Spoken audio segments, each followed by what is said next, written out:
Doubleheader action tonight here at CarShield Field in the CarShield Collegiate League. Shane Holsey, Will Connor, Lee Charlie Bornoff, Falcons and Cornbelters got a couple games and a little bit of an earlier start because some anticipated weather may be coming our way. We want to be sure to get the beautiful game of baseball in and play two tonight. Eric Lumis, the starting pitcher for the Cornbelters, on the mound now, and he's battery partners with Jimmy Overton at catcher. And at third base, you got Jake Berger, Spencer Nivens at short, Friedling at second, and Mize is at first base. Woods, Olean, and Matheny in the outfield. Sorry for that little interruption as Obertop throws it down. We're getting ready to get this one underway on a beautiful Sunday evening. Shane Holsey feeling good to be back in the broadcast booth after the off day yesterday. Absolutely. Hope this rain stays away. It's just going to be one of those where we just hope it doesn't pop up right over top of us. So hopefully we can get both these games in. That's why we're starting about 15 minutes early. Troy Bealsmith leads things off, and he's first pitch swinging. The lineup for the Falcons will be Bealsmith, Staus, Schmidt, Hoff, Long, Fay, Olenek, Hull, and Ulm. Facing off against Eric Lumis, who looked pretty sharp his first couple times on the mound this summer, making his third start. He went 3 2/3 the first time out, 4 2/3 last time out, and he coupled that with 4 strikeouts. And just a couple walks, had 7 Ks to just 2 walks in his first time out against the Gems. But last Saturday he faced these Falcons. But first hitter he faces gets on via the hit by pitch as he belts Troy Bealsmith in the upper section. And that's the way to get on base for the leadoff hitter as Wade Staus now comes to the plate. Anyway, can get on base for 2-3 in this Falcons lineup. You'll take it, painful or not. So after the hit by pitch, Troy Bealsmith at first base, Wade Staus in the box. Lumis looking for a ground ball. The 6'1", 180-pound Missouri State University freshman. This coming fall signed back in November. A CBC graduate, features a nice fastball. Seeing him for the third time this summer. We'll see how his stuff plays. Pitch missed low. Obertop's throw down, not in time. As Bealsmith dives into second base with a stolen base. That stolen base is brought to you by the O'Fallon Family YMCA. The Y for healthy living, youth development, and social responsibility. So runner in scoring position right away for Wade Staus. Already in the double-digit column for runs batted in this summer, and an opportunity here in the top of the first. Lumis's fastball gets over for a strike. 2 balls and a strike to the slugger from Simo, who, as we mentioned, has been tallying up those runs batted in this summer. As Lumis comes set and delivers the 2-1. Pitch missed low. Overtop goes down to block it. Nice job not allowing the runner to advance 90 feet at second. Bealsmith, who got to second on the stolen base.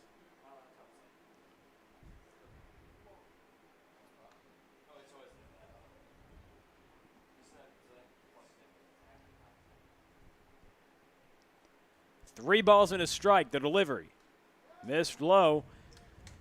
Bealsmith will advance to third on the pitch that went to the backstop. And the wild pitch, ball 4, allows Staus to reach. So runners at the corners and nobody out for Austin Schmidt. And Jimmy Obertop just having a quick word with Lumis, just saying, hey, calm your nerves there, big guy. Just keep things under control. It's only the first inning. Let's get out of this. If they score a run, we'll trade a couple of runs. Or a couple of outs for a run.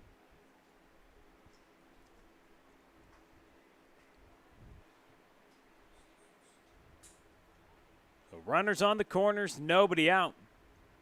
As a right-hander tries to work out of a jam to start off this inning.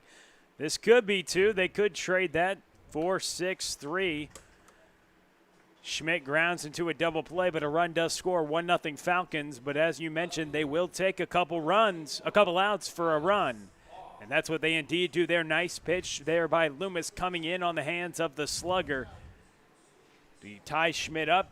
with the ground out. Excellent pitch after letting a couple runners reach via the hit by pitch and walk. So Bealsmith comes to score. Stouts is off the base pass with Schmidt grounding into the double play. And Alex Hoff will now come to the plate with 2 outs. Now look for Lumis to settle in here. He got that ground ball double play. Now working back out of the windup. See if he can't get back into a rhythm.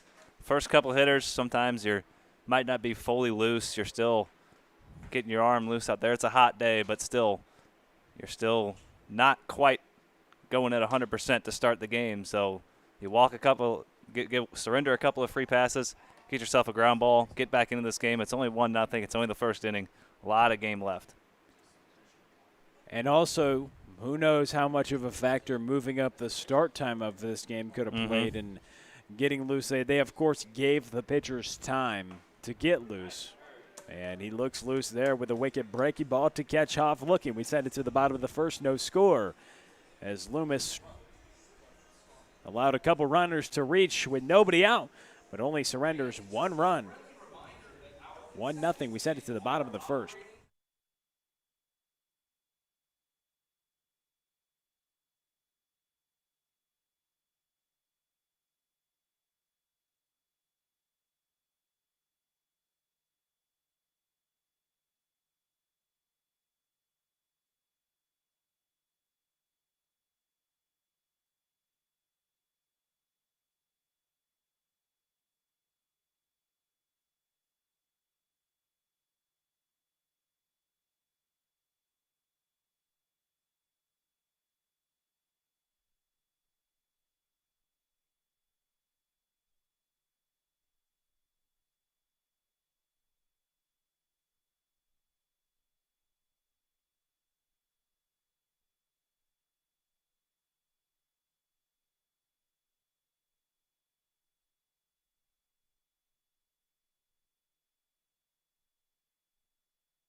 Somewhere around there.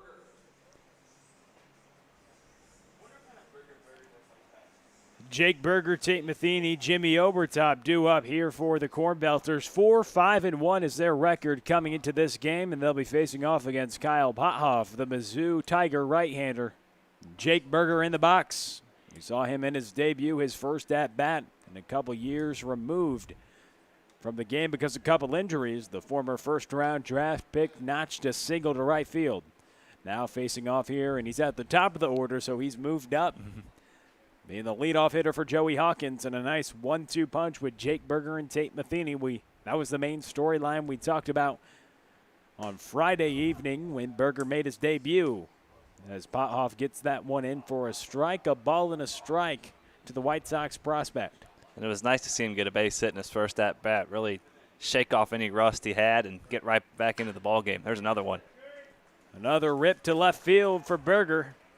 And it's going to get behind the left fielder, Alex Hoff, and he'll swipe an extra bag. So Berger on second with nobody out here to start the bottom of the first. Just another nice swing in his first at-bat. His first base hit was to right field, and that one an absolute rope to left field, and it kind of skipped on Alex Hoff out there in left field. So give him a single and advances to second on the E7. Tate Matheny now coming into the box, facing off against Pothoff. We'll see if the Cornbelters can't get on the board early and respond to that Falcons run that they scored on the Austin Schmidt ground out into a double play. That brought in Bealsmith to score. As the Falcons had runners at the corners and nobody out last half inning, Schmidt grounded into the double play. And then Hoff struck out to end that inning from Lumis. But a leadoff runner on second base, the single then aired. Berger with his second single in as many games he's played here in the Car Shield Collegiate League. See him get into a groove, hopefully get 50, 60, maybe 70 at-bats hopefully this summer. Try to get into a groove, get that timing back, and that's what a lot of these guys have tried to do. After you start seeing pitching for a couple weeks, you start to get that timing back. And I was talking to Tate Matheny before the game, and that's what he kind of talked about. You know, you're facing pitchers with different velocities, and you're trying to just get your timing as a hitter. That's what it's all about. That's what it's all about as a pitcher, to try to disrupt that. And long layoffs of competition can definitely affect that. A swing and a miss right there. But he said he's enjoyed it so much coming out here every single night and being able to compete. And that's what why everybody ultimately plays the game of baseball, is to come out and compete and have fun. And that's what everybody's doing this summer. And even these pro guys, they're kids at heart. They grew up playing the game they love, and they're still doing that to this day. Now they're getting paid to do it at the professional level, but it's still a game. They're kids.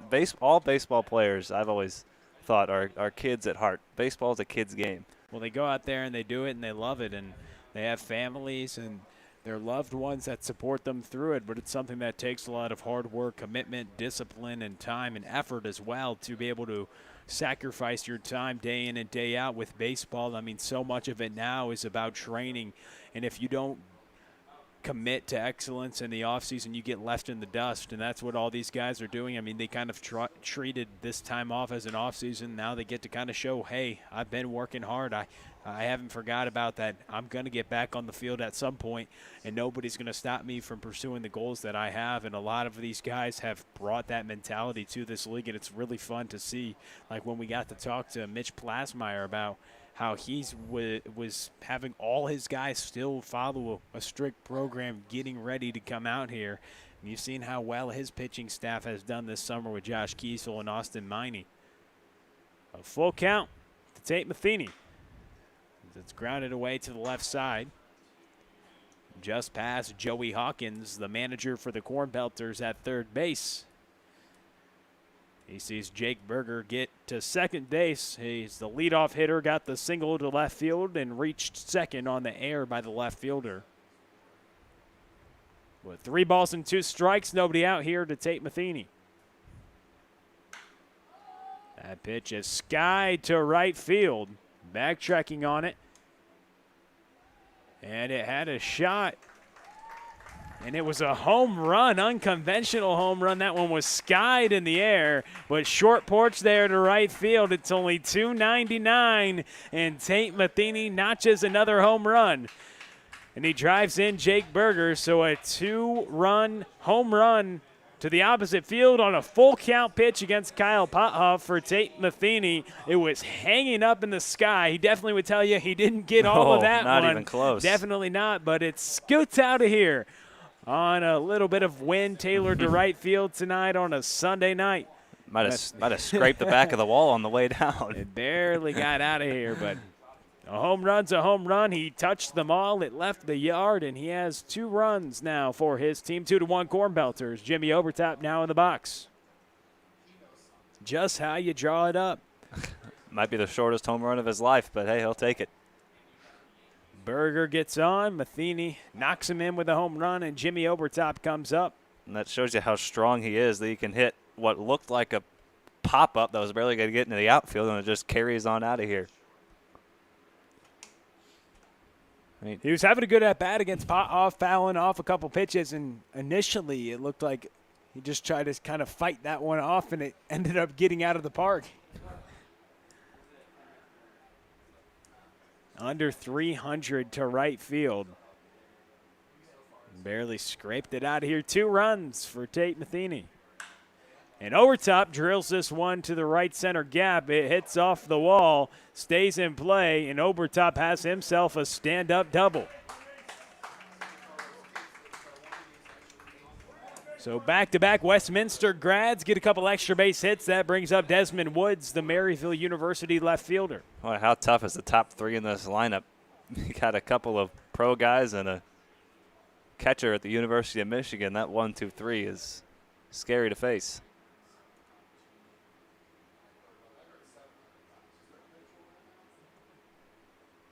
And Pothoff. Nobody retired yet here in the bottom of the first. 2 runs already surrendered. Jake Berger had a single. Matheny hit him in with a home run. And now Jimmy Overtop has a double to bring up the cleanup hitter Desmond Woods.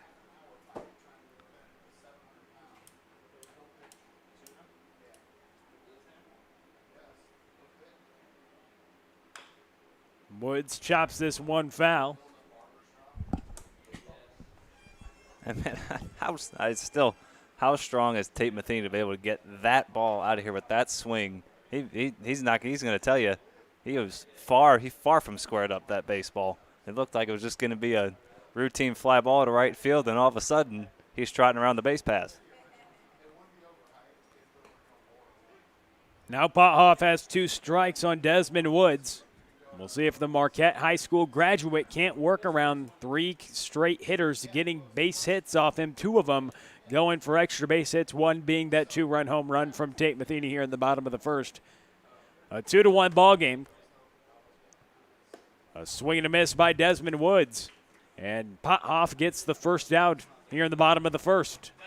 So 1 runner on second base, and Jimmy Overtop, who got on second on the double. And Will Menendez comes to the box. Menendez, the designated hitter tonight for Joey Hawkins. Hitting in the 5th spot in the lineup. Trying to drive in Jimmy Overtop. First pitch swinging right back to Pothoff. He takes a couple steps back and catches it off the mound.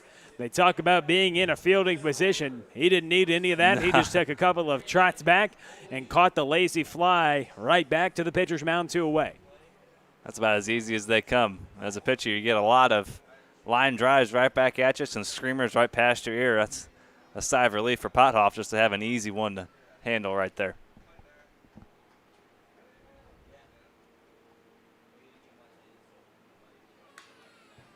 Ball's fouled away by the left-handed hitting center fielder tonight, Brandon Olean.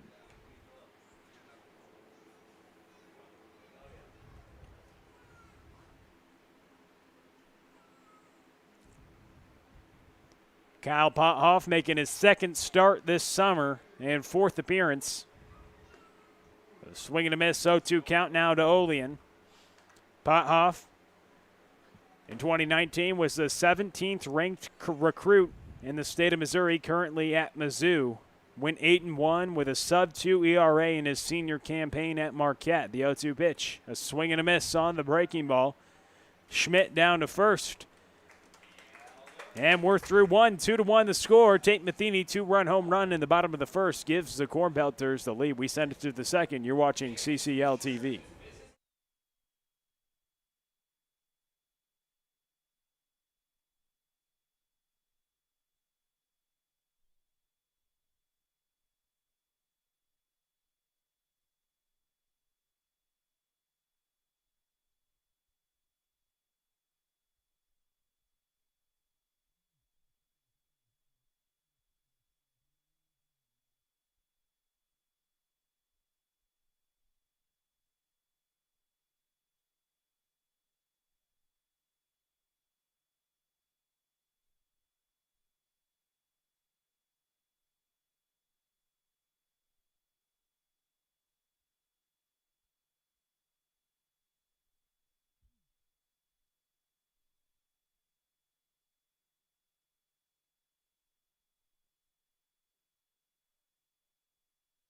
Stuckman. This inning's brought to you by Interco Recycling. Interco has been recycling non-ferrous industrial metals, batteries, computers, and electronics since 1996. The company operates a 400,000 square foot, 45-acre facility on the Illinois side of downtown St. Louis. So if your company has large amounts of scrap metals, batteries, or electronics to recycle, you can just call Interco Recycling, 1-877-258-3601, or on the web at www.itcscrap.com. Interco Recycling, an electronics recycler since 1996.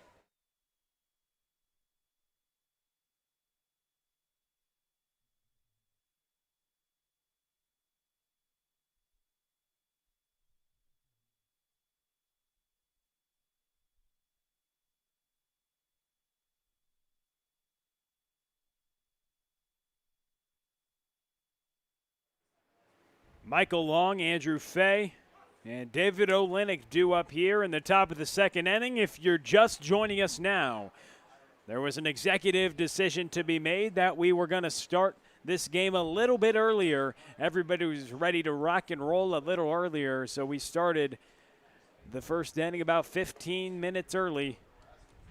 Because of the potential inclement weather to come in, we see tonight that there could be the likelihood of some rain delays. Michael Long, the designated hitter, behind it an 0-2 count against Lumis. And you missed a little bit of scoring in the top of the first. The Falcons scored. They had runners on the corners and nobody out. Austin Schmidt grounded into a double play that brought in Beal Smith. And a swing and a miss by Michael Long to start off the top of the second. The second strikeout tonight for Lumis. We'll go through the starting lineup for you again in the field. Lumis is throwing to Overton. Berger and Nivens on the left side of the infield. Freeling and Mize on the right side. And Woods, Olean, and Matheny in the outfield. Again, Lumis on the mound. The Missouri State University freshman, rising freshman this coming fall, just graduated from CBC High School. He's facing off now against Andrew Fay. He gets that pitch in for a strike. He's featured some nice stuff this summer, towing the rubber for the third time. Working quickly against the former John Wood Blazer, Andrew Fay, playing the infield tonight at second base for Josh Kiesel. So we were scheduled to start at 5:30, but once again we started a little bit early. A 2-1 ball game, Cornbelters. So after the Falcons notched that one in the top of the first, it was Tate Matheny who hit a 2-run home run to right field after Jake Berger led off the bottom of the first inning with a single. Tate Matheny drove him in with a 2-run shot to the opposite field that just barely got over to give the Cornbelters a 2-1 lead. So here in the top of the second, 2-1 Cornbelters on top. Lumis back out for another inning, facing off against the second baseman Andrew Fay. 3 balls and 2 strikes with 1 away. The pitch. Strike 3, Lumis knew it as he walks around the mound, and they throw it around the horn. Leading off this inning with a couple strikeouts. Since that double play, 3 batters, 3 strikeouts. You said he was going to settle in. I think that's a little bit right. So far, so good. After he induced the double play, that pitch missed upstairs. As Lumis's night started with a hit by pitch to Beal Smith, the leadoff batter, and then Wade Stouse walked. Runners were at the corners because Beal Smith stole second base. But then Shane, he got that 4-6-3 double play. You mentioned, he'll probably settle in. And what he did, he struck out Alex Hoff to end the top of the first, and a couple of strikeouts to start the top of the second. A 1-ball, 1-strike pitch, and it drops in for a strike against David Olenek. When you induce that double play, it just gives you a vote of confidence that you can work down in the zone, throw some strikes, and even if you give up a run, so what? And what do you know? Now he's got a lead to work with. They say he went 4 straight strikeouts now since that double play. Shane, you're on to something. Bottom of the second we go, 2-1. Cornbelters on top.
Kyle Pothoff out for another inning of work. He'll face off against Zach Freeling, Carter Mize, and Spencer Nivens, 7, 8, 9, the bottom of the order here in the bottom of the second inning. Pothoff led up a 2-run home run to Tate Matheny in the bottom of the first, a 2-1 lead the Cornbelters have. And this ball's hit towards center field. Beal Smith coming under it, but it drops for a base knock for Zach Freeling. The Slew Billiken gets on base. So single to center field for Beal Smith brings up the first baseman, Carter Mize. A 2-1 lead, so 3 hits now for the Cornbelters off the Mizzou right-hander Kyle Pothoff. Just here in the bottom of the second inning, nobody out. And 1 runner on in Freeling, leading off the inning with a single to center. First pitch taken for a strike. Mize likes to pull the baseball. We've seen teams put a little bit of a shift on the left-handed hitting slugger. Right now, probably looking for that ground ball double play.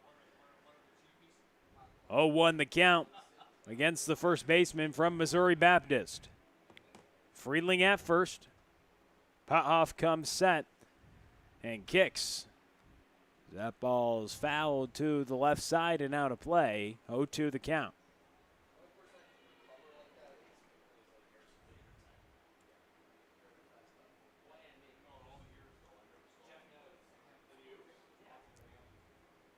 We've seen Carter Mize. You've also seen a little bit of Drew Mize this summer. The brothers playing together. The middle infielder, Drew Mize, and Carter Mize at the plate. Plays at the corner first base. 6'2", 200. Was a big-time part of that Missouri Baptist team. Started in all 19 games for the Spartans this spring as a junior. Played a couple years of junior college and then transferred to Missouri Baptist. That pitch taken low in. He's a big-time addition to that Spartan squad once he made that commitment.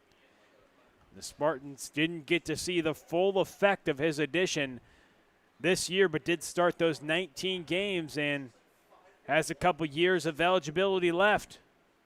A ball and 2 strikes.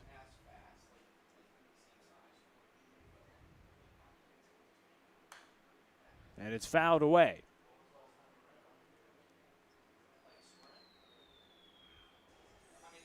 But nice to see both of the Mizes playing in the Car Shield Collegiate League. Both local products. And both hit in much different ways. Carter more of the free swinger. And Drew, as that pitch has popped up toward the shortstop, Cade Hull, who catches that one for the first out. So 1 on and 1 out. You see Drew Mize more of a patient hitter, more of someone known for his eye in the top of the lineup. Carter Mize more known as a free swinger. You see him more in the middle of the order, like him on with guys on base. We've seen Drew Mize slug the baseball a little bit this summer as well, though. Both brothers on the Cornbelters. That pitch taken low. Spencer Nivens now in the box. A ball in, no strikes, 1 out and 1 on, Zach Freeling. They won't be playing together in college, but they did in high school. You can just imagine Drew hitting at the top of the lineup, him getting on base, and having his brother drive him in. That's what the two did last summer as well in the St. Louis Metro League.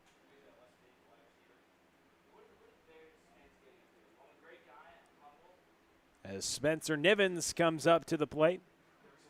A Missouri State University signee, just like his starting pitcher, Eric Lumis, on the Cornbelters squad. Missouri State, very interesting school for these Cornbelters. I think they know of a couple guys at the top of this lineup. Jake Berger and Tate Matheny.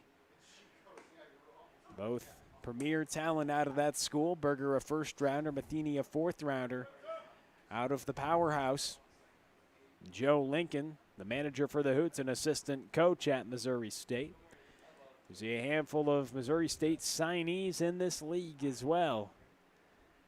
A lot of talented rising freshmen getting those innings before they go compete in college. The chopper to the second baseman.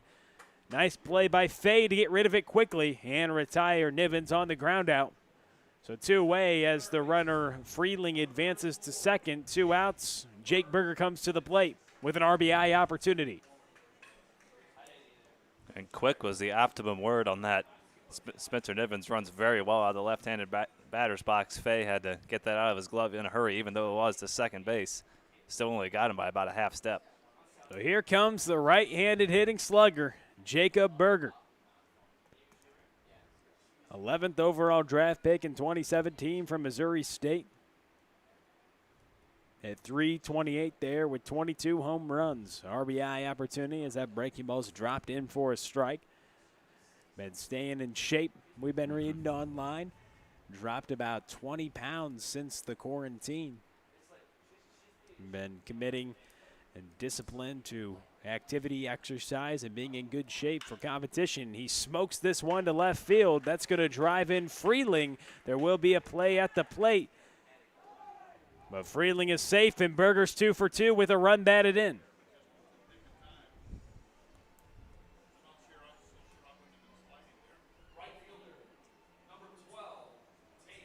So Berger with his 3rd hit this summer here in his 2nd game. The first-round draft pick has looked good. He's hit a hard single to right field and a couple of ropes to the left side. After not playing in a game since 2017, it seems like he hasn't really missed a beat here in the top of the lineup for Joey Hawkins. And first 3 hits have been singles, but we know how much power this guy has. He's just getting warmed up. Just getting warmed up. He gets that run batted in with 2 outs, which is big time for the Cornbelters, notching another run. 3-1, they're now on top. As we mentioned, since the cancellation of spring training, he's gotten better shape. A couple years off from playing, and with the cancellation of the minor league season, heartbreaking for so many of these minor leaguers. He was looking for a home, and basically here in his backyard of the CBC High School graduate, coming out here and playing in the Car Shield Collegiate League.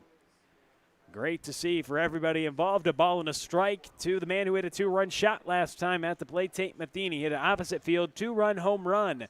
The second hitter of the game to drive in, Jake Berger, who led off the Cornbelters hitting with a single.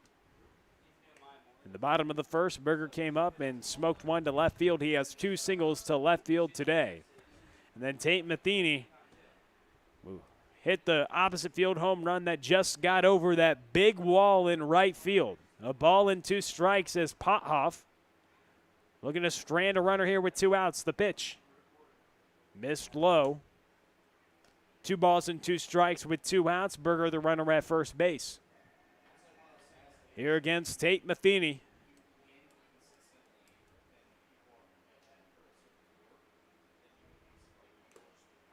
A swing and a miss. Sam Matheny goes down on strikes. Berger stranded at first. 3-1. Cornbelters on top after the Jake Berger single. He's 2 for 2 with a run batted in. We send it to Shane Holsey next on Car Shield Collegiate League TV.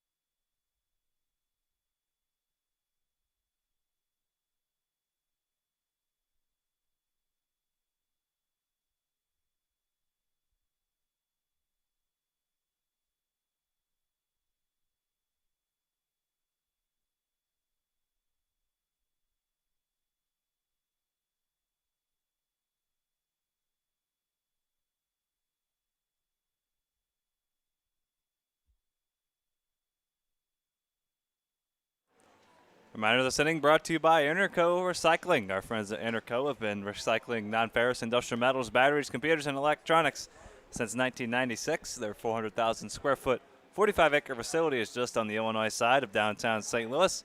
So if your company has large amounts of scrap metals, batteries, or electronics in need of recycling, you can give Interco a call at 1-877-258-3601, or you can visit them on the web at itcscrap.com. That's 1-877-258-3601.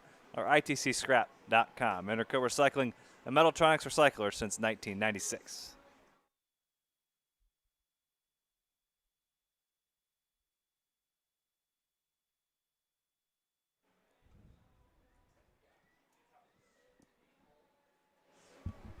So 1 run in the top of the first for the Falcons, and then a 2-run homer by Tate Matheny in the bottom of the first, and then the RBI single by Jake Berger in the bottom of the second. And the Cornbelters with a 3-1 lead. Eric Lumis back out here for inning number 3, as Cade Hull will lead things off for the Falcons. 8, 9, and 1. Hull, Olm, and Bealsmith due up for the Falcons, and Hull chops that one to Berger at third. Coming in, a strong throw over to Mize for out number 1.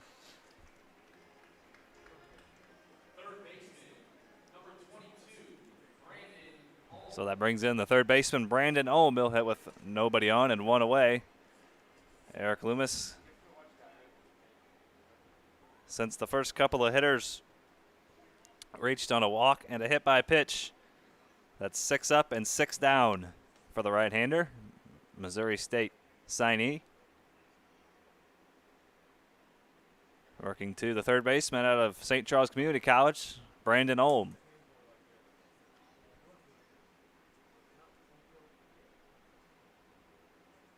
Olm on the summer, 2 for 13. Has scored a run. And he's walked 6 times, had a patient eye at the plate. He's walked as many times as he struck out. So despite just a 2 for 13 line, getting on base over 42% of the time. And he swings and misses. 7 straight retired for Lumis. He's locked in. Keep pushing the envelope. These rising freshmen on the Cornbelters look good. These young underclassmen pitchers on the Cornbelters have a lot of talent when you look at James, Schrader, Lumis. A nice part of this pitching staff. They all have great promising futures on the mound. And don't forget about Ian Losey, another big-time Mizzou commit. A lot of young, lively arms on this Cornbelters pitching staff for Joey Hawkins to use. And as they sit at 5-4-1 coming into play, Falcons 4-4-1.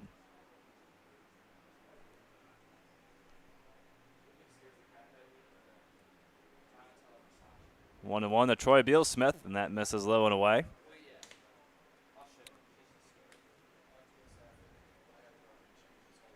Bealsmith out of DeSmet Jesuit High School, 6 foot, 170 pounds. Started every game for the University of Evansville the past couple of seasons. This is his redshirt senior season in 2020. All Missouri Valley Conference as a redshirt sophomore. Led the Aces in batting, slugging, homers, and doubles that year, as he works a 2-out walk, and he's on base now for Wade Stouse. Second time Bealsmith has been on base. He scored the only run of the game so far for the Falcons.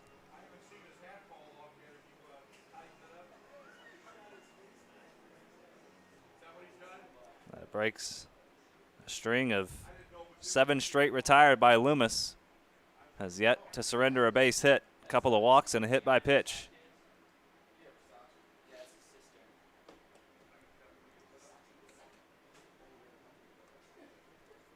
Wade Stouse reached with one of those walks. He was erased on a double play. Bealsmith stole a base back in the first.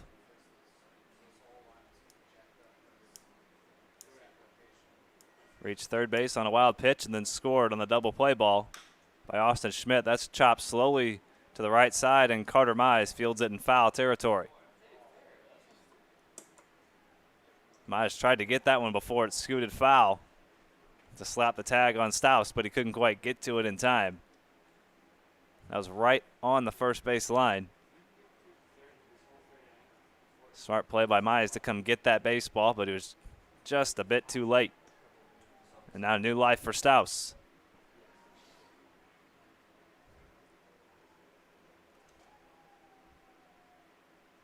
And he ropes that one into the shifted infield, and that gets past Freeling into right field.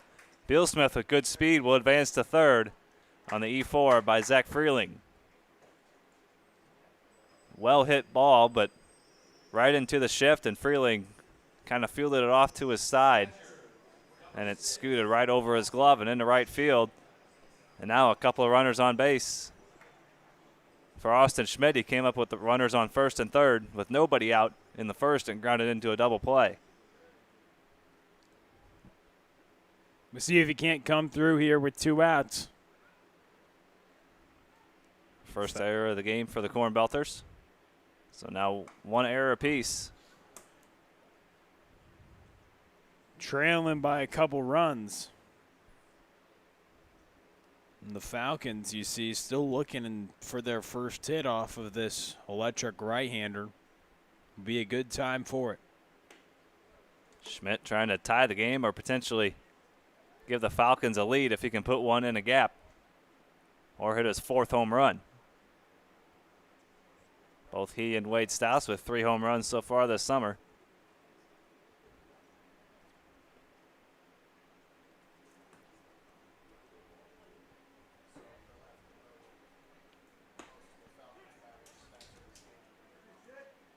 Only team in the league with multiple players with 3 home runs, and they hit 2-3 in the Falcons' order.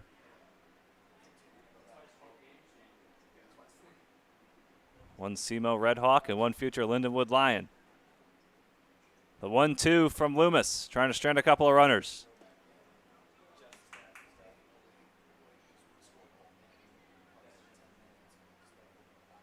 Schmidt has driven in a league-high 12 runs. Looking for number 13 to tie the ball game here, or number 14 would give his club the lead. As we play in the top of the third, 2-2 the count, 2 away, 2 runners on. And that's hit into left field, and Woods on the run, won't get to it. That's going to get in the gap and hop over the wall. An RBI ground rule double for Austin Schmidt.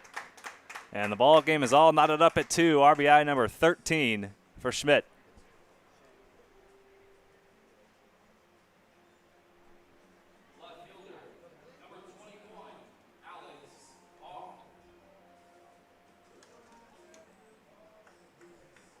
So first hit of the ball game for the Falcons. And it's a big one as it ties the ball game, and now a couple of runners in scoring position for Alex Hoff.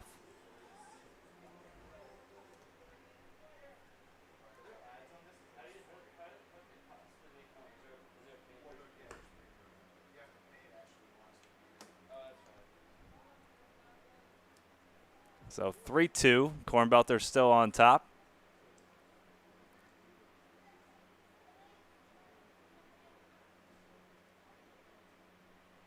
Now Alex Hoff with a couple runners in scoring position and 2 away.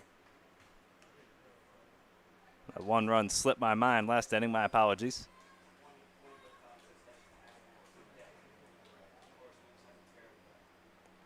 Nonetheless, RBI number 13 for Schmidt. And he's on second base representing the go-ahead run. Alex Hoff at the plate. Now in a 2-1 count, Lumis trying to strand a couple of base runners and work himself out of trouble.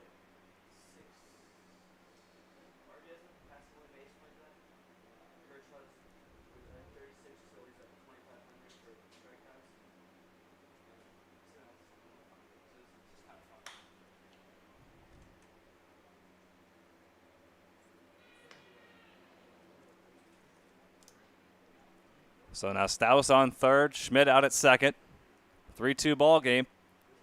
No shortage of runs here in the early innings. Now at least 1 run has been scored in every inning.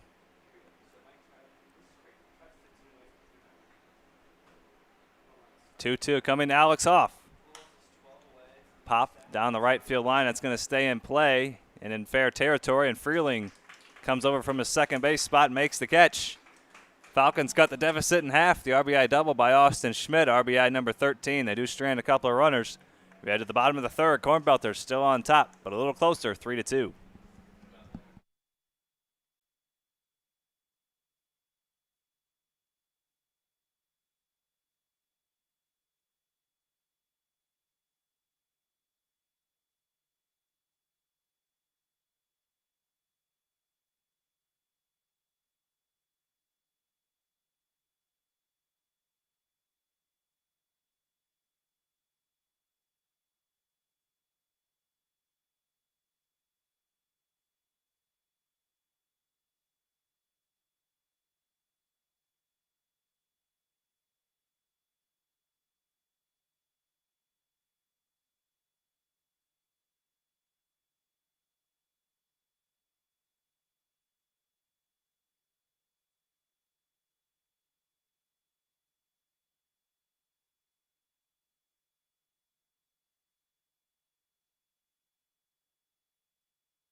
Falcons get a run back in the top of the third. The RBI double by Austin Schmidt.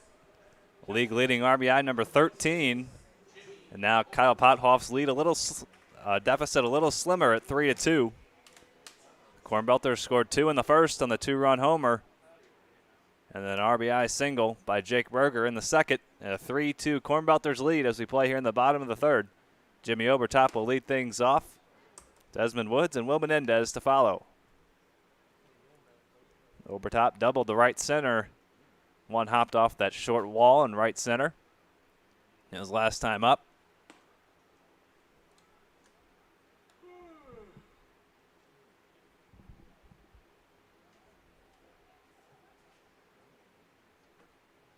So making 6 for 27 on the summer, and that's ripped into center field. Beal Smith back to the wall, and it's gone.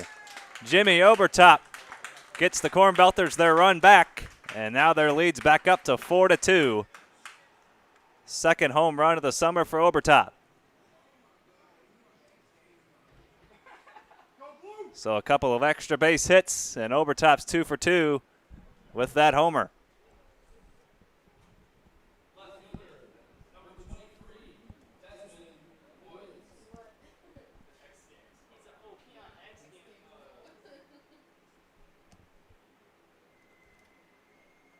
So home run number 2 and RBI number 2 for Overtop as Desmond Woods swings and misses.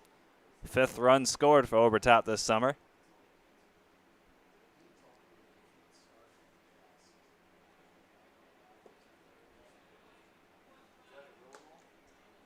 So the Cornbelters answer the run by the Falcons in the top half with one of their own. Jimmy Overtop, a leadoff home run. And now Kyle Pothoff dealing to Desmond Woods in a 1-2 count. Woods struck out swinging in his first time at the plate.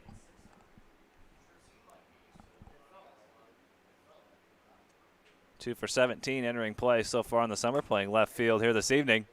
And he goes down for the second time. Strikeout number 4 for Pothoff. So he comes back after the home run and gets Woods on strikes, and now Will Menendez. Nice job of bouncing back there by Pothoff after the leadoff homer. And now Menendez with one away and nobody on.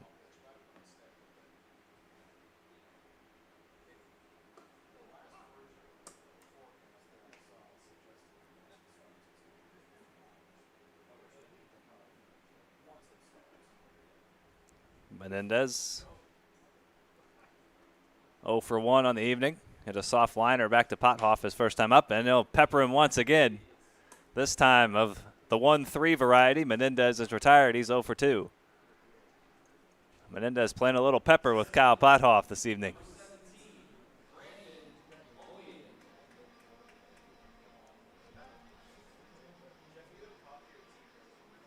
So 2 straight retired after the home run. And now Brandon Olean playing center field this evening, hitting 6th in the Cornbelters order. He's first pitch swing at a ball in the dirt for strike 1.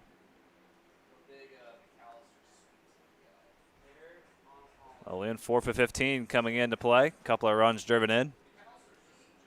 Now the University of Missouri St. Louis, regular in their outfield. And he swings and misses through that one. Where's number 5 for the Tritons, wearing number 17 for the Cornbelters here this summer. Here in an 0-2 count against Kyle Pothoff, looking to retire 3 straight after the home run. And he'll do just that. Couple of strikeouts in the inning, and Pothoff surrenders the leadoff home run, but nothing doing after that. Jimmy Overtop's second home run of the summer has the Cornbelters in the lead, 4-2 as we head to the top of the 4th on Car Show Collegiate League TV.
The first pitch from Eric Lumis to Michael Long misses high. We're underway here in the top of the fourth.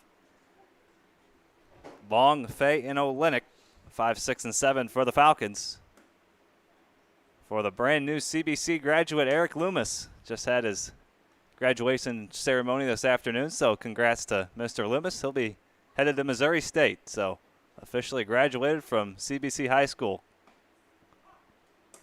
And he's in a 2-1 count here to Michael Long.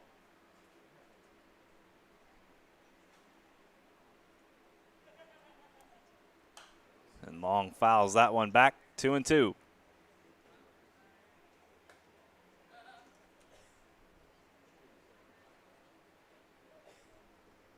Long, his first time up, struck out swinging. He was a second strikeout victim for Lumis. He's got 5 of them so far. Make that 6. Long goes down for the second time. Strikeout number 6 for Lumis. Looks good. That graduation ceremony you mentioned, maybe he's brought something extra in the tank. This is some of the best stuff we've seen this summer. Nobody's really finding a way to square him up other than that Austin Schmidt double. He's working very quickly. Almost started his windup before Andrew Fay was even in the batter's box. Working from the first base side of the rubber. It's all a preference thing. As long as you have one singular toe on that rubber, you can work anywhere you want. Maybe it feels like he wants to command the inside part of the plate to left-handers. Working from the first base side of the rubber makes that a little bit easier. 3-0 count here to Andrew Fay, playing second base here this evening. He was a strikeout victim his last time up. That one in there for strike 1.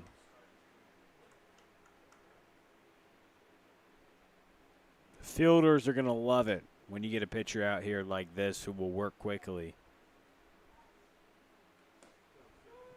Lumis wastes no time, but he walks Fay there. Third walk surrendered by Lumis, along with the hit by pitch. And there's a fine line between working quickly and rushing. And I think that working quickly, like, look at his time in between pitches. He's very deliberate about getting the ball, but he's not rushing through his motion. There's a difference as Olenek slaps that one into right field, and a leaping catch by Tate Matheny. And the throw back to first is offline, almost doubled him up. And a fantastic leaping catch by Tate Matheny. Take away extra bases. Out there. First time we've seen him in right field, and he looks comfortable. He's comfortable anywhere in the outfield. Looks like you could put a gold glove on him right now for the Car Shield Collegiate League, as he's made some plays and plays and plays. And the former 4th-round draft pick, you know, the other night when Tyson James was pitching, he ran a country mile, it seemed like. Last week, he caught one in that gap towards right field. That's a ball you see maybe a right fielder get. That's deep in the gap by the right field bullpen. He's sliding to catch that one at the warning track. He's made some great plays so far this summer. And Cade Holt now in the batter's box, the 5'11", 185-pound SLU High graduate. Committed to play at Purdue for the Boilermakers in the Big Ten.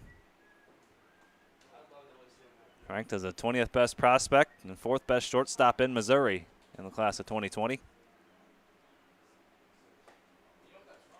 And he swings and misses for strike 2. Lumis looking for strikeout number 7.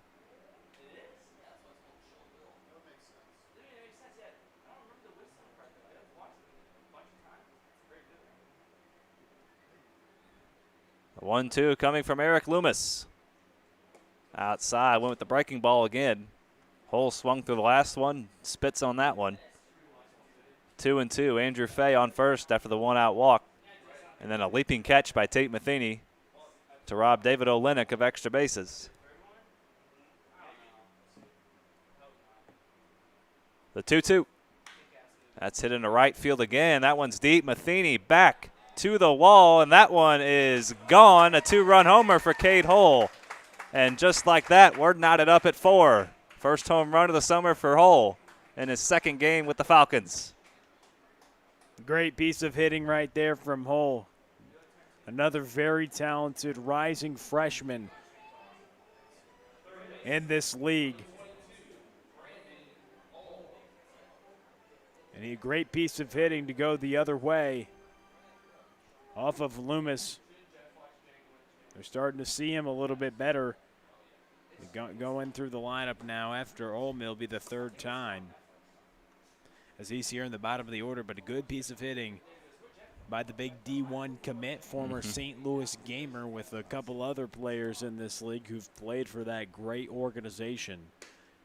And you mentioned he was one of the top prospects here in the state. And you can see why. He's got power to all fields. A big D1 talent for the Boilermakers coming up. He'll be joining them next spring, graduating from SLU High here in 2020.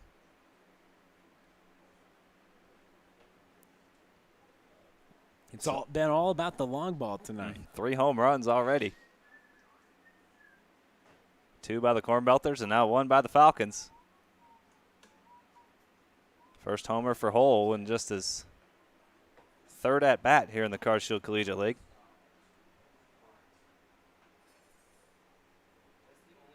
That home run to at-bat ratio, you gotta love it. Not too shabby. And Olm works a 2-out walk, and now Lumis will have to work to Troy Bealsmith for the third time. Center fielder, number 26, Troy Bealsmith. And Joey Hawkins will go have a word with his right-hander. So the 2-run homer for Cade Hull, and then the walk to Brandon Olm. And now Lumis trying to keep this inning from getting away from him and keep this ball game tied. He had a 4-2 lead coming into this inning after the home run by Overton. And now the 2-run homer for Hull into the right field bullpen has tied things at 4, and things get a little more interesting as we head into the middle innings. Some action down there in the Cornbelters bullpen beyond the right field wall, where Cade Hull's home run landed.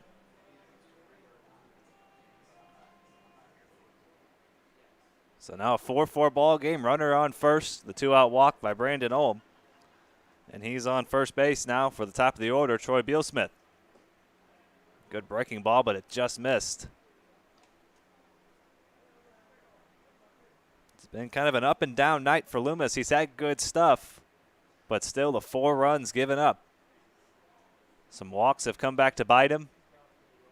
Oh, he's been bitten by the gopher ball, and now that pitch gets away from Overton. Bare hand down to second on a hop, and Olm is safe. Nice recovery there by Overton.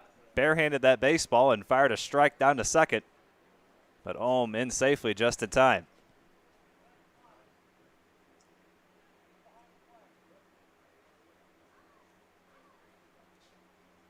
So now a 2-out RBI chance for Bealsmith and a 2-0 count. Now 2-1. He's reached base both times he's been at the plate. No official at bat, though. A hit by pitch and a walk. Hitting for the third time. Third at bat here, or third plate appearance here in the 4th inning. Chops that one foul at the plate off his foot.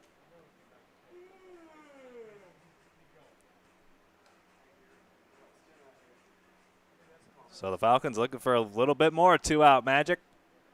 The 2-out, 2-run home run by Cade Hull tied the ball game.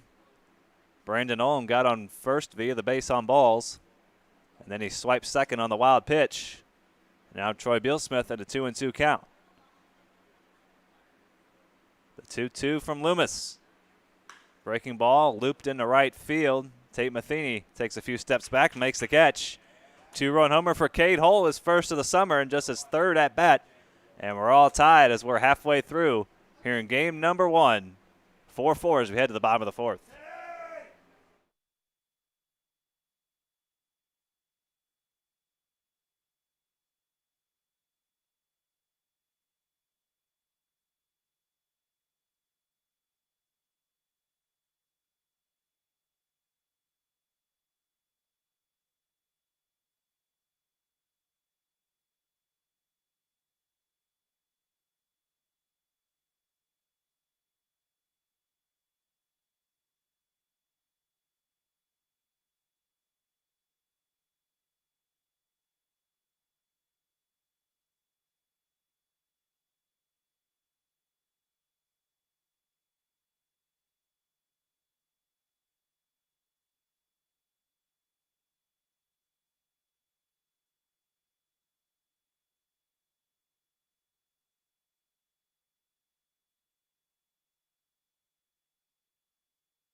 So Zach Freeling will get things started against Kyle Pothoff here in the fourth.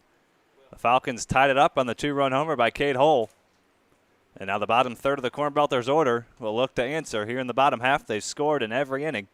2 in the first, 1 in the second, 1 in the third. And that's hit a mile high in the shallow left center. Beal Smith camps underneath it for out number 1. So Freeling now 1 for 2. He singled and scored back in the second. And a fly out to center field for out number 1. Kyle Pothoff working into the fourth inning here. Now at the tie ball game.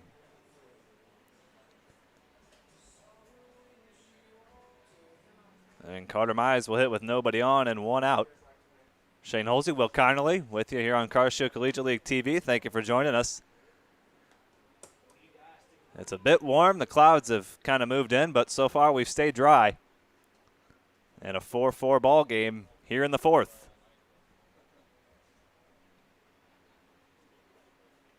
0-1 to Mize, up and away. Mize popped out to short his first time up. 0 for 1 on the evening so far for him.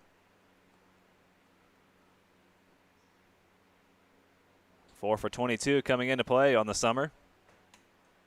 Driven in a couple of runs, scored a couple of runs. Hitting out the 8th spot and playing first base for Joey Hawkins this evening. Playing in his 8th ball game.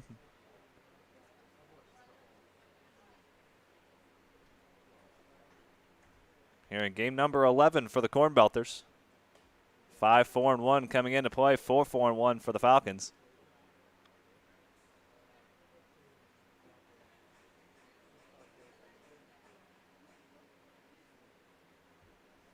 A reminder, Hoots and Gems in game 2. That ball game that was suspended last weekend, last Saturday, due to a power outage here at the ballpark. They decided that a 5-1 victory for the Gems. So the Gems now 3-5, Hoots now 5-5. They had planned on finishing the last inning of that ball game, but they called it a 5-1 Gems victory. So they will play in game number 2 about 20 minutes after the conclusion of this one. Of course, weather permitting. We started about 15 minutes early here this evening to try to get both these games in as Carter Mize works a 1-out walk, and he'll be on base for Spencer Nivens.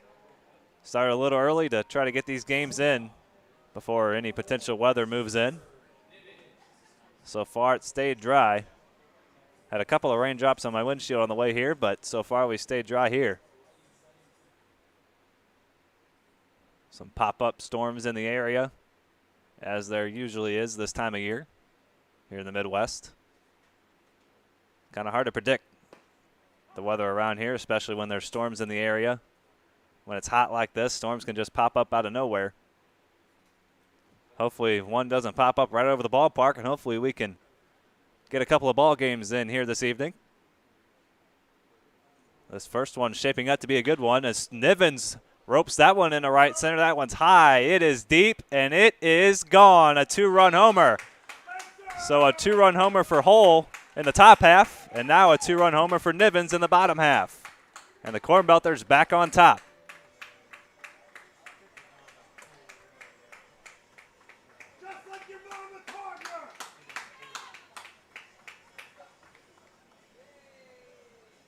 First home run of the summer for Nivens and his first RBIs.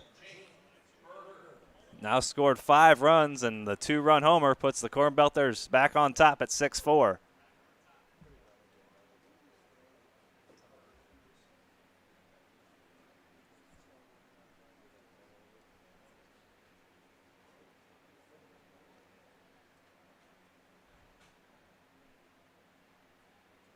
And now Berger lets go of the bat, and it flies into the Falcons' dugout. One of the more vicious bat tosses we've seen. Boy, he swings the bat hard. If he lets go of that, watch out.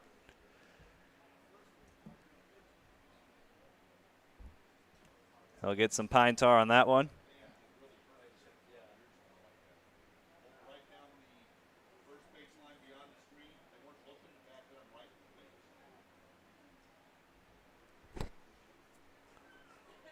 So the 2-run homer for Spencer Nivens onto the visiting clubhouse out in right center. And now the Cornbelters back on top.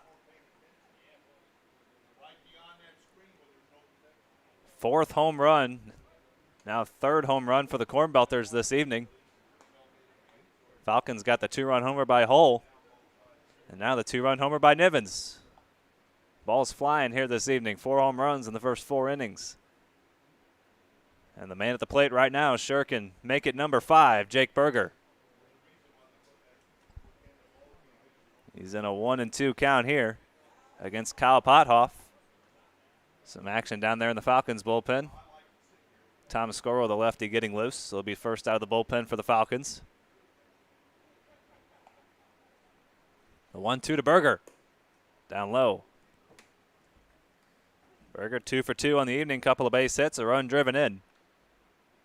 So 3 hits in his first couple of games here in the CarShield Collegiate League. Went 1 for 3 in his first game, 2 for 2 this evening. Now in a full count, 3-2 against Pothoff. 1 away. Nobody on after the 2-run homer out of the 9th spot by Spencer Nivens, providing a little power now at the bottom of the order. And a 3-2 count here to Berger.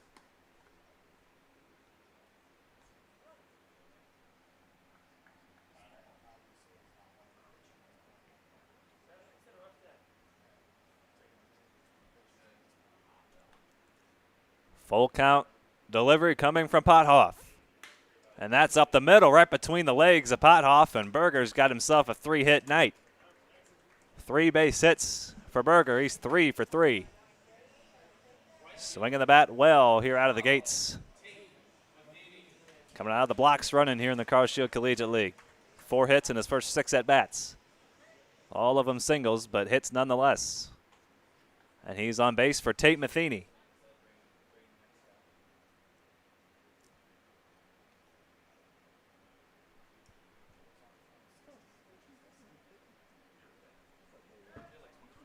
That pitch gets to the backstop. Berger heads over to second, so that erases the double play possibility.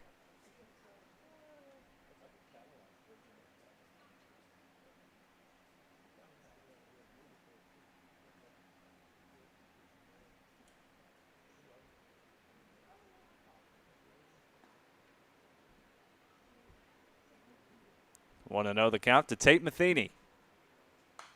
That's fouled straight back. He's got one of the 3 home runs this evening for the Cornbelters. The man on deck does as well. Matheny's was of the 2-run variety, a wall scraper to right field. 1 for 2 on the evening for him. Couple of runs driven in. Also struck out, swinging back in the second. He chops that one to third. Dug out nicely by Olm. And on to first for out number 2.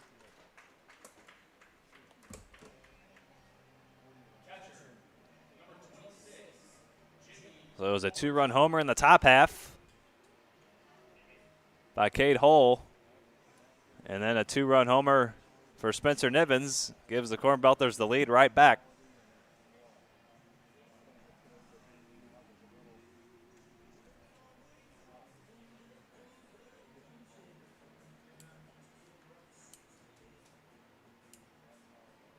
So Berger on second now with 2 away after the grounded out. Reminder, all 90 games live right here on YouTube all summer long. Still got almost a month of baseball left. We'll go all the way until August 14th. A few off days sprinkled in there, but just about every day we'll be right here on YouTube. Whether it's 1 game, 2 games, or even 3 games. We'll be here for all of them. Right here on YouTube, so if you can't make it out to the ballpark, we sure hope you do. But if you can't, tune in live right here on YouTube. Go live right at first pitch. Start a little early this evening, of course, due to ball game starting a little early, but right at game time we'll be live, so join us almost every day for CarShield Collegiate League Baseball right here on CarShield Collegiate League TV. Shane Holsey, Will Connerly bringing you all the action, along with Charlie Bornoff on the production. And that's chopped in front of the plate by Obertop, a little spinner, and Pothoff fires it on to first. 2-run homer for Spencer Nivens, and a 6-4 Cornbelters lead as we head to the 5th. 10 runs in the first 4 innings. No shortage of offense in the first few innings. We head to the 5th. 6-4 Cornbelters.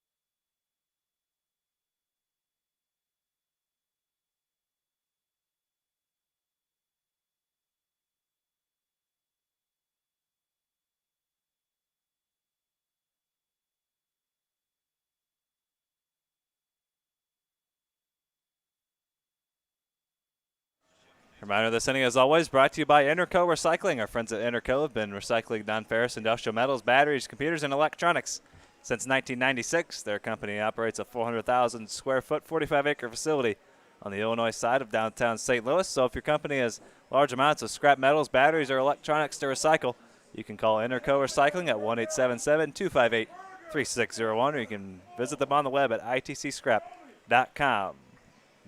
Interco Recycling, a metaltronics recycler since 1996.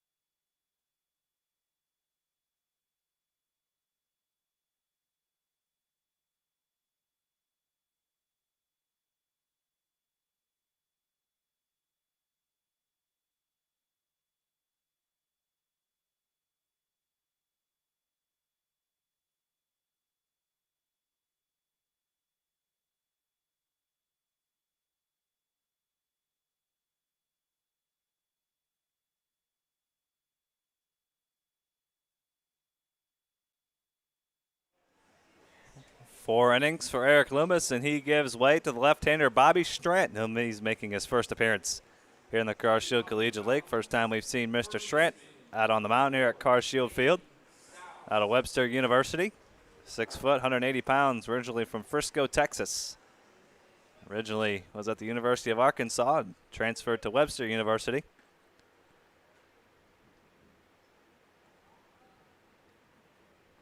In 2019, made 3 appearances. Actually, a transfer from Webster University to the University of Arkansas.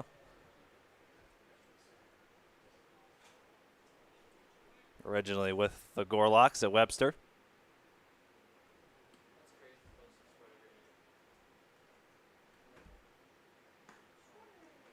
There's a swing and a miss from Wade Stouse. 2-3-4 for the Falcons.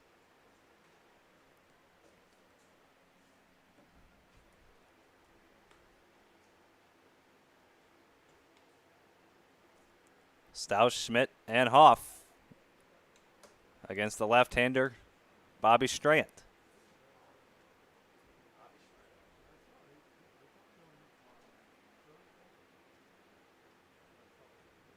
Stouse on the evening so far reached base via the free pass and reached on an error. So 0 for 1 on the evening for him, even though he's been on base both times.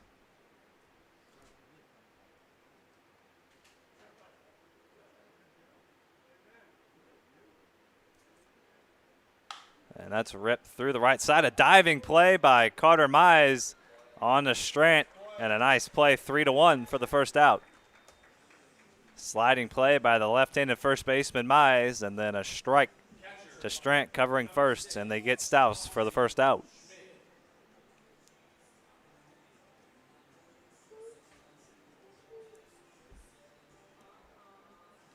And now Austin Schmidt, 1 for 2 on the evening, RBI double in the third.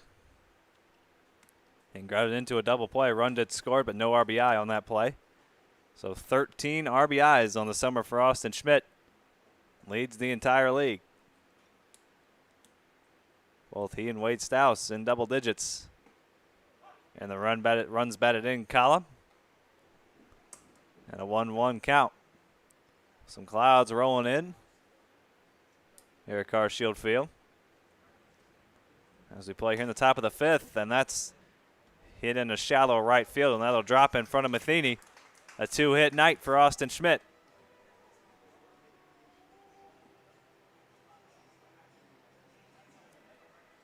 Left fielder, number 21, Alex Hall.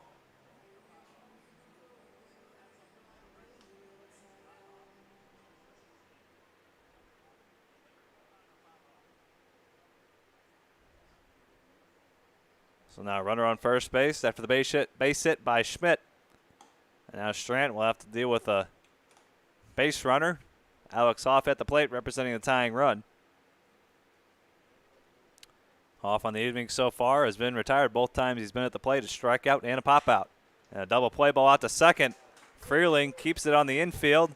No play. He'll flip over to second, and Schmidt's back in safely. Second error of the ball game for Freeling. And now Hoff on first, representing the tying run, and the go-ahead run coming to the plate in Michael Long.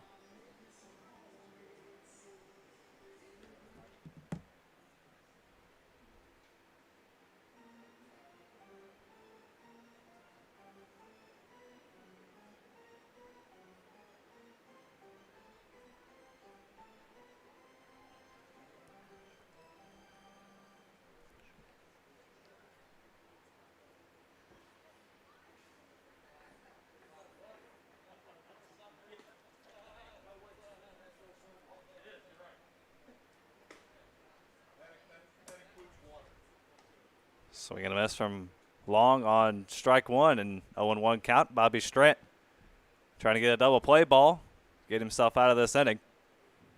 Good power at the plate, and Michael Long representing the go-ahead run. And that's hit out to short, and that gets into left field. A base hit. One run's going to score. Hoff booking it over to third. The throw from Woods not in time. Long advances to second. RBI base hit for Long, and now it's 6-5. Runs coming in bunches here in game one. And Joey Hawkins will go have a word with his left-hander. RBI base hit for Long. RBI number 6 on the summer for Mr. Long.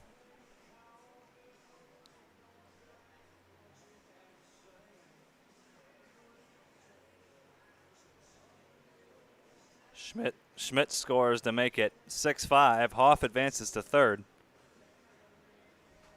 And then Long advances to second on the throw over to third. So now Long in scoring position representing the tying run, or the go-ahead run. Hoff over at third representing the tying run. Still just one away here in the fifth. No shortage of offense. We've gone back and forth. There's been just one half inning without a run scored. No team has scored more than 2 runs in any inning, but there's been scoring in every inning except the top of the second. So every half inning has been busy. And a 6-5 ball game. Andrew Fay at the plate with 1 away and runners on second and third. 1 for 3 now for Michael Long on the evening, and a breaking ball from Strant.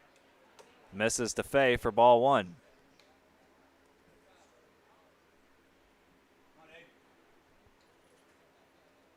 Fay walked and scored back in the fourth, struck out looking in the second, 0 for 1.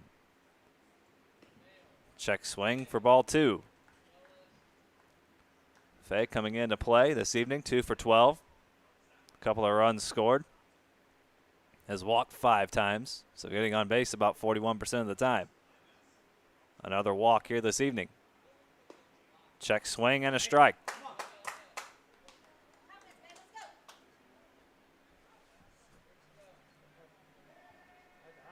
Now with 2-1 count, still a good count here for Fay. Trying to bring in at least the tying run for the Falcons. That's fouled out of play, strike 2. Big spot here for Strant. Trying to strand the tying and go-ahead runs on base. He's still got 2 outs to get. 2 balls, 2 strikes on Andrew Fay.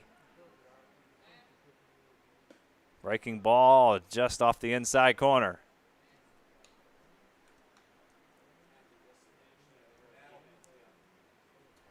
The base open at first, runners on second and third. David Olenek on deck. Fay hits it hard down the first base line, just foul.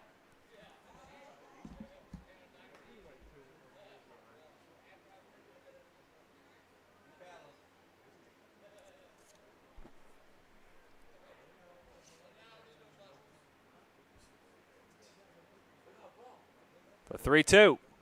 Swing and a miss. Fay goes down on strikes. And a big strikeout there for Strant as he got Fay to chase ball 4.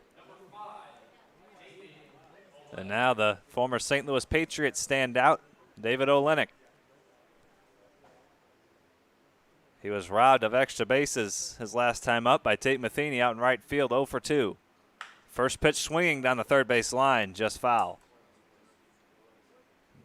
Missed extra bases by a couple of feet.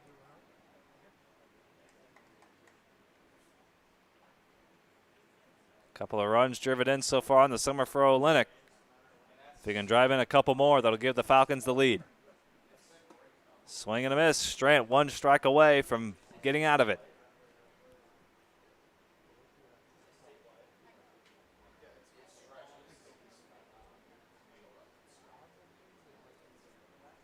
The 0-2 from Strant. Outside.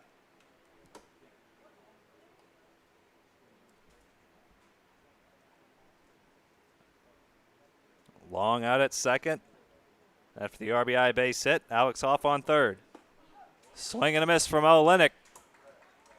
And a couple of strikeouts, and Strant strands a couple of runners on base and holds the Cornbelters lead at 1. 6-5 as we head to the bottom of the fifth.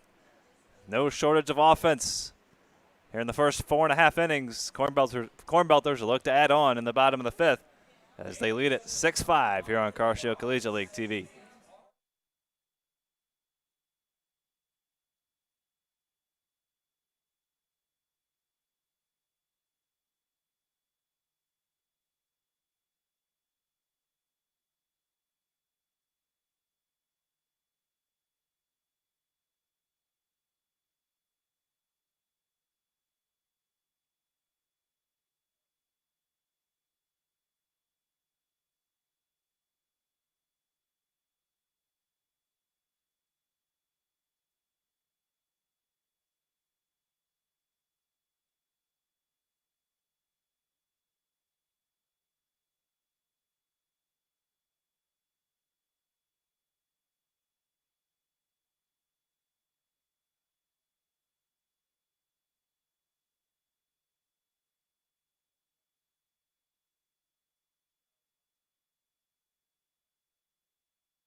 Desmond Woods will get things started. A new hurler on the mound for the Falcons, making a second appearance. First appearance out of the bullpen is Tom Scoro, as that's fouled away by Woods for strike one.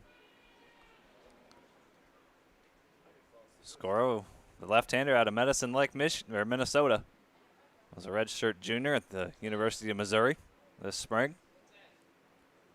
Redshirted his freshman season at Kansas State, then played at Iowa Area Community College for a couple of seasons.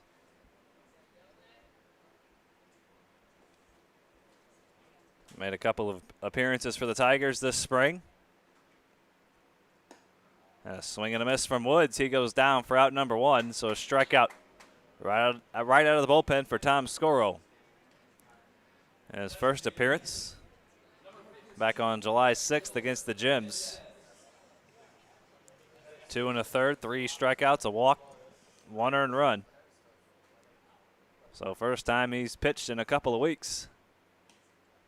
As that pitch to Will Menendez misses away for ball 1.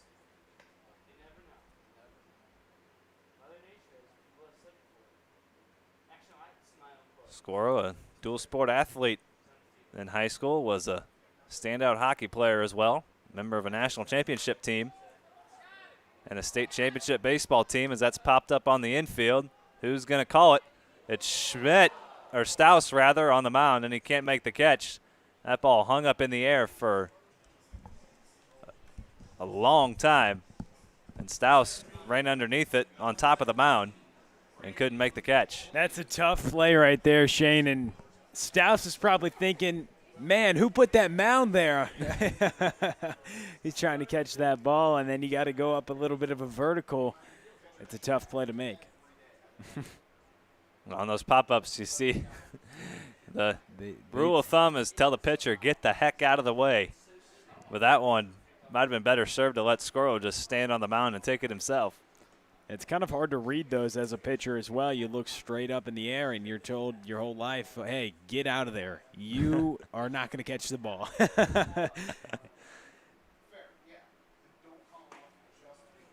There's strike 2 to Olean, so Scoro coming in pumping strikes. 0-2 count here to Brandon Olean. It's been a back and forth affair so far. 4 home runs, a run in every inning except 1/2 inning as Olean laces that one into right center. Menendez is going to try to go first to third. The throw from Beal Smith on a hop gets past Ohm, and Olean will head into second.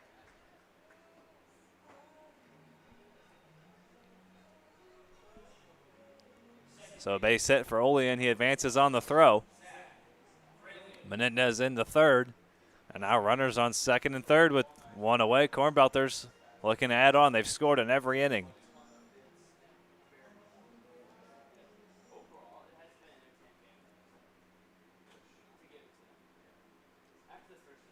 So Zach Freeling in position against Tom Scoro. Cornbelters looking to add on. They already lead at 6-5. Looking for more here in the 5th. And the Slu Billiken looks at a strike from the Missouri Tiger, 0-1. Scoro, as I mentioned, previously out of Kansas State and Northern Iowa Area Community College.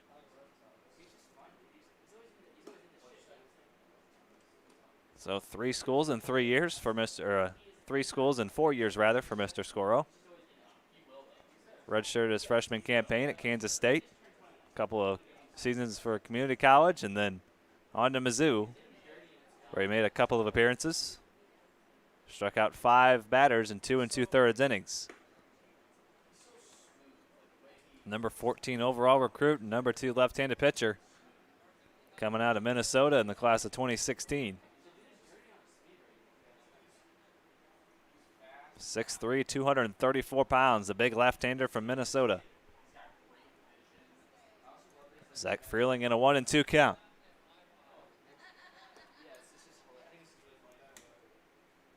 Mizzou got a little Minnesota connection into this league as well. And you mentioned dual sport athlete. They're known for hockey up in Minnesota.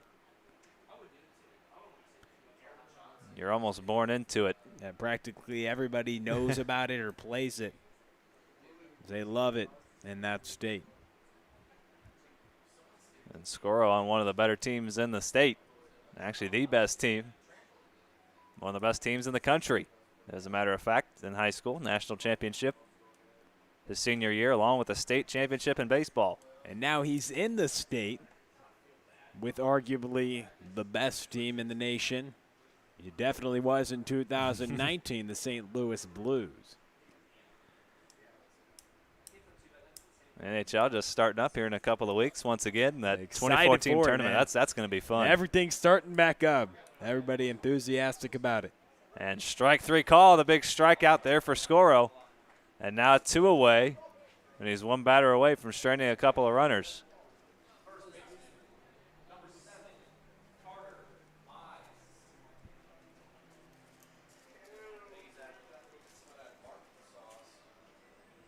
So now Carter Mize with a 2-out RBI opportunity, trying to extend this Cornbelters lead. Been a slugfest so far. If you guys have missed anything, you've missed 4 home runs, multiple extra base hits, and a lot of scoring. Scoring in every half inning except the top of the first, but no team has scored more than 2 runs in any inning. And we've seen some games this summer that have gone a long time, but that was from the lack of command. This hasn't been so much bad pitching, but just great offense. And we've been spoiled with great pitching these last few games. We were due for a game where the scoring goes crazy. And that pitch gets away. Menendez is going to come across to score. And now the Cornbelters lead at 7-5 on the wild pitch. And still with 2 outs, Mize has another run to add on to that lead, just 90 feet away. And Mize has got to be thinking, man, Will, you just took an RBI away from me. Now I can only get 1. Nonetheless, the 7-5 Cornbelters lead. They've scored in every inning. 2 in the first, 1 in the second, 1 in the third, 2 in the fourth, and 1 here in the fifth. Swing and a miss from Mize. They're looking for another one. Yes, he was looking for a couple on that swing. He was going deep sea fishing with that healthy hack up in the strike zone. On 2-0, why not? Let it rip. You know, he's never going to get cheated. Amen to that, brother. Amen. Especially on 2-0. The 2-1 hit hard down the first base side and just a bit foul. Even with 2 strikes, Mize never cheated on anything. That's a good approach, though, especially pre-2 strikes. I believe a lot of successful hitters have that approach of getting their pitch and absolutely letting it eat. He's of the rule of thought. Power now. He's of the rule of thought. If you're going to swing, might as well make the most of it. Amen to it. I love it. Even with 2 strikes. He's in a 2-2 count here against Tom Scoro. And he looks at ball 3. Good grinding up here at the plate.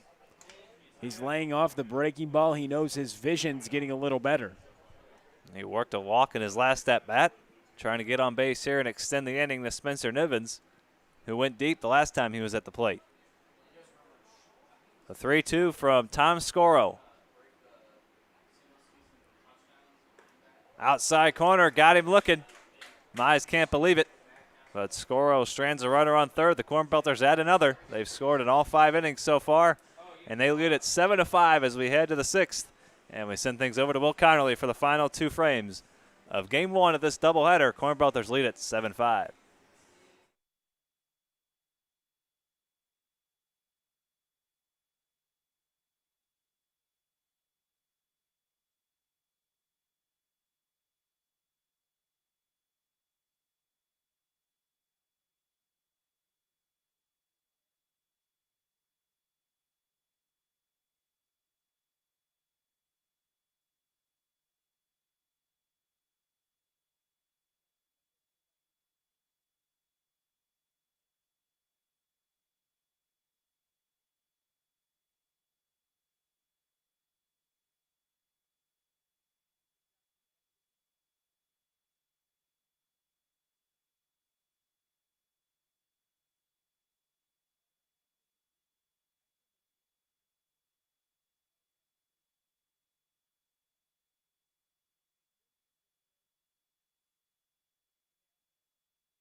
Just a reminder to you, this inning's brought to you by Interco Recycling. Interco has been recycling non-ferrous industrial metals, batteries, computers, and electronics since 1996. So if your company's got large amounts of scrap metals, batteries, or electronics to recycle, they can call Interco Recycling or go to the web. It's itcscrap.com. You can call them at 1-877-258-3601. You ought to check it out. 400,000 square feet. 45-acre facility on the Illinois side of downtown St. Louis. Interco Recycling, a Mellotronics recycler since 1996.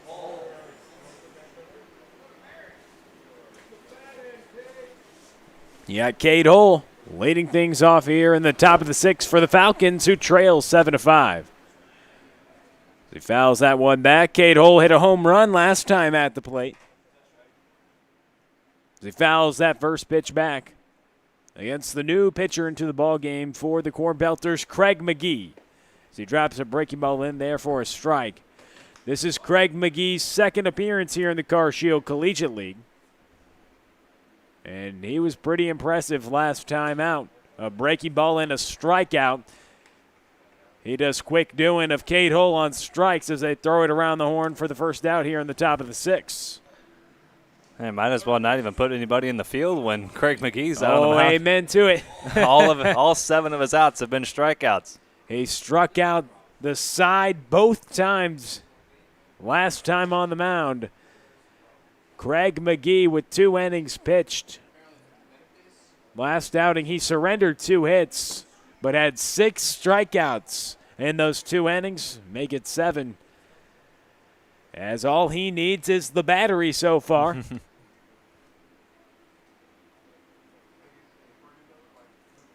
There's Craig McGee working here in the top of the 6th inning. Lutheran North High School graduate is going to be headed to UMSL to join one of his teammates in center field today, Brandon Nolian. Brandon Olm at the plate. He does go around. The third baseman hitting at the bottom of the order is Craig McGee. Continues to look to rack up the Ks. He goes low and misses that one, working with Jimmy Overtop today. Likely to throw the last couple innings of this one.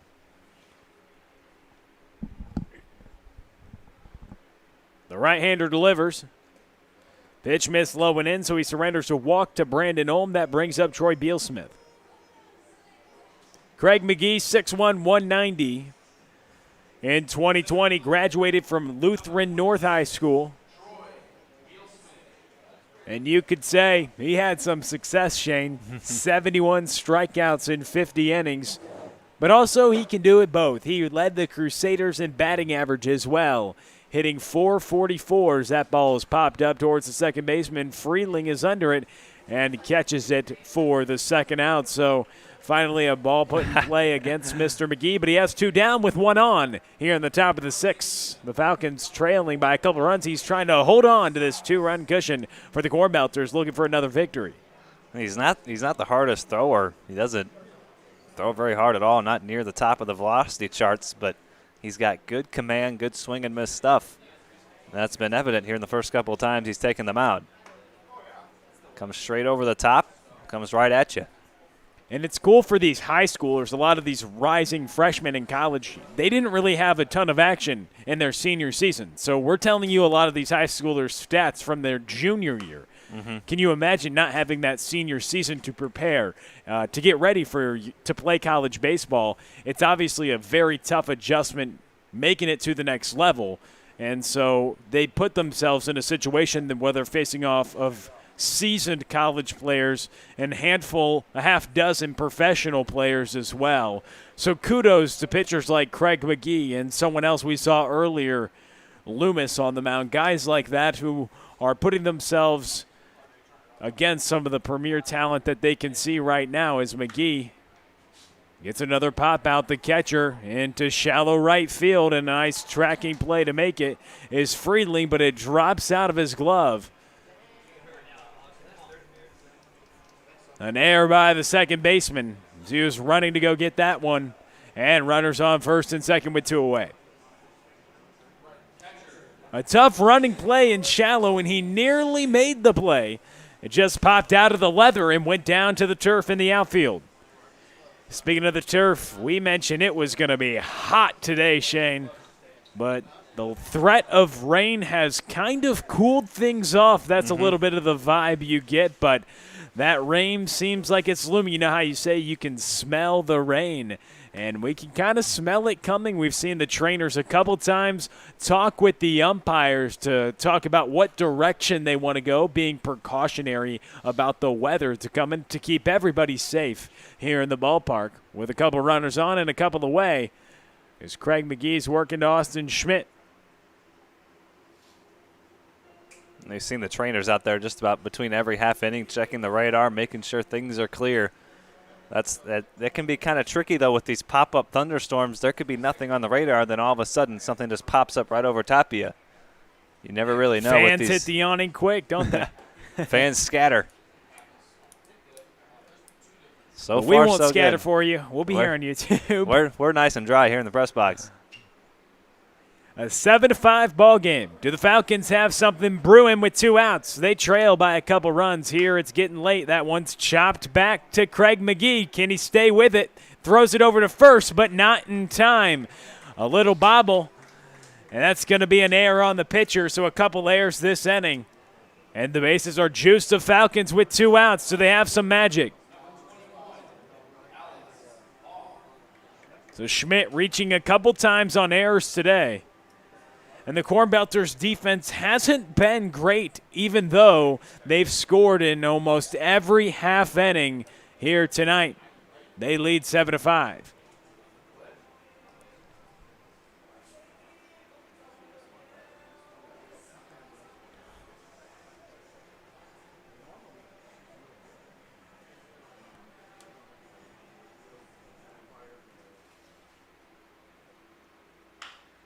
That ball's grounded to the right side. Freeling throws it over to Mize. Bases loaded, gets stranded, and McGee works a clean top of the 6th. 7-5. Cornbelters on top. We send it to the bottom of the 6th.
Bottom of the 6th, we go. 7-5. Cornbelters on top. Here in the bottom of the 6th, 9-1-2. Due up here for the Cornbelters. First pitch strike against Spencer Nivens for the left-hander. Out there for another inning of relief, Tom Scoro. We've seen a ton of offense tonight. 9 hits for the Cornbelters on 7 runs. They've scored in every half inning. They've notched a 7 spot tonight. That ball fouled off Niven's ankle.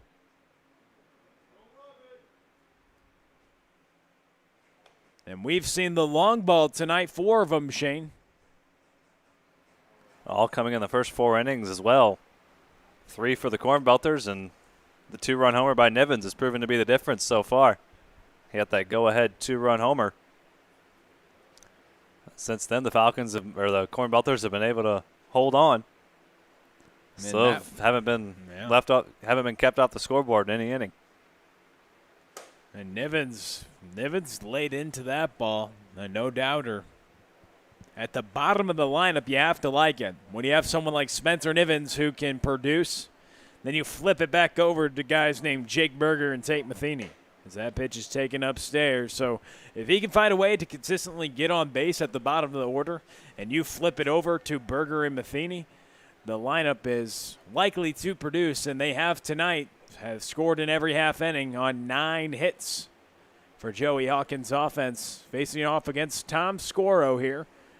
In the bottom of the 6th, another foul ball off his ankle. This at bat, he can't catch a break, it seems oh my like. goodness. Ouch. Ugh. Painful at bat. It's all self-inflicted. It was a painful at bat for the Falcons last time up, but now I guess they repaid the favor. He hit the home run last time up, but now a couple foul ball off the ankle. Cannot feel good. Ugh. He's not wearing any protection on that foot either. Ball's popped up. Beal Smith is under it in center. And we'll track it down for the first out here in the bottom of the 6th. 7-5 Cornbelters on top. And a man who's 3 for 3 tonight, he's lasered 3 singles.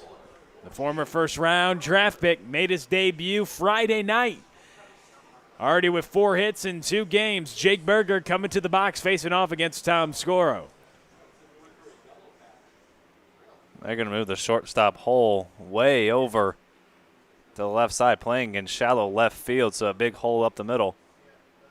And if Berger can do what he did last time, he'll have himself a 4-hit game. Berger goes around frustrated with himself on that breaking ball from Scoro. 0-1 the count to the White Sox prospect. He's going to get peppered with breaking balls.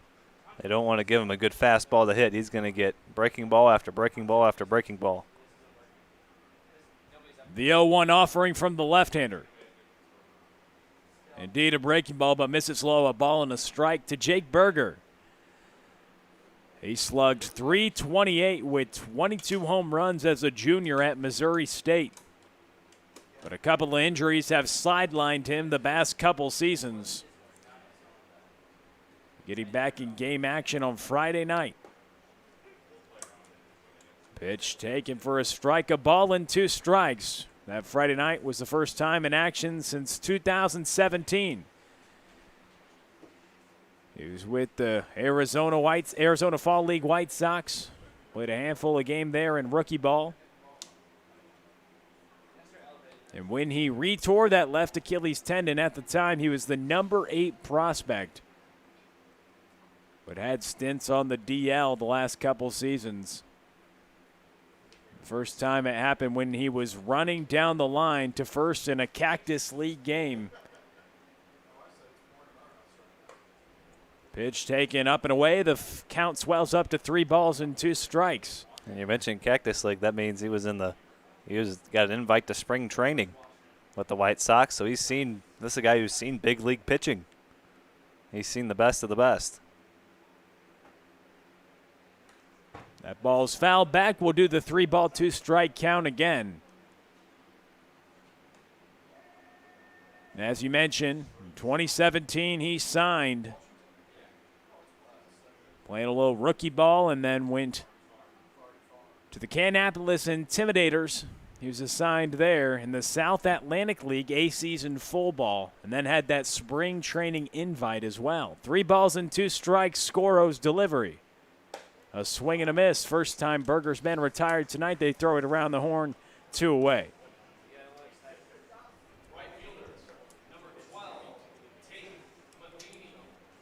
Tate Matheny comes up to the plate back in the first inning. He got the Cornbelters on the board, and they've been on the board every half inning since. Tate Matheny with a 2-run home run to drive in Jake Berger in the bottom of the first inning. Scoro here with 2 outs. looking to keep it where it is and give his Falcons a shot. Just 2 runs, definitely not a comfortable lead in the Car Shield Collegiate League. We've seen some wild 7th innings. 0-1 the count to Tate Matheny. No lead is safe, especially a 2-run lead. Any insurance runs the Cornbelters can get would be huge.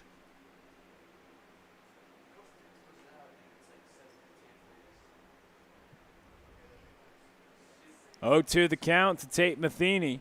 Playing right field today. We've seen his defense has been incredible this summer. He made a leaping play out there as he takes that pitch upstairs. He's shown it off with the bat with the home run. Not a ball he'd probably tell us that he ultimately squared up too much, but it got out. 299 out there in right field as he poked it out of here in the bottom of the first. And he gets rung up, so Scoro fans Berger and Matheny. 7-5, we send it to the 7th. You're watching Car Shield Collegiate League TV.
Just a little reminder, this inning is brought to you by Interco Recycling. Interco's been recycling non-ferrous industrial metals, batteries, computers, and electronics since 1996.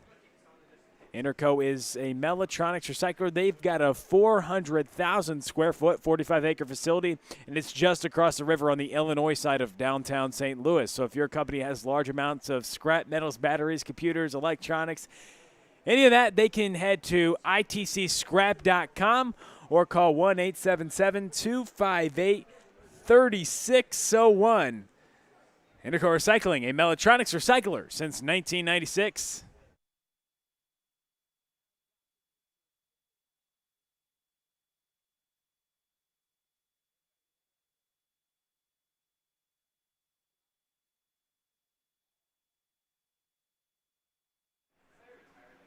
A team leading 7th appearance out of the bullpen, Hayden House, trying to close things out, trying to get himself another save.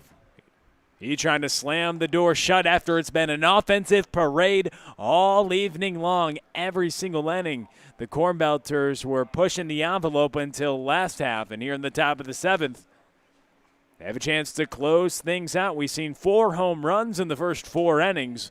And until the bottom of the 6th, the Cornbelters notched a run across Falcon pitching, which is tough to do with a couple of Division I arms on the mound for Josh Kiesel and Kyle Pothoff. And Tom Scoro, a swing and a miss right there. As House into the game, as you mentioned, a team leading close to the tops of the league, 7th appearance on the mound this summer. Practically pitching in every Cornbelter game. Cornbelters looking for their 6th win of the summer. They're 5-4-1 coming into this evening. 3 balls and a strike is the count. And we mentioned the threat of rain in the area, but these teams have brought the rain themselves. Amen to 4 that. long balls. They may be the ones making it rain.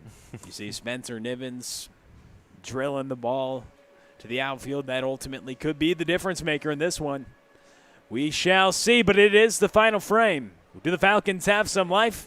they do have good news as a runner gets on base to start off the top of the 7th here in their final shot. Michael Long, the designated hitter, drew a walk. That brings up Andrew Fay. As long as you're still hitting, you got life, especially in this league. House trying to shut down the Falcons here in the top of the 7th. He has a 2-run lead. Looking for another save. He's been used out of the bullpen a lot by Joey Hawkins. Likewise, he was at Maryville. With a runner on first and nobody away, he'll try to work around the leadoff walk.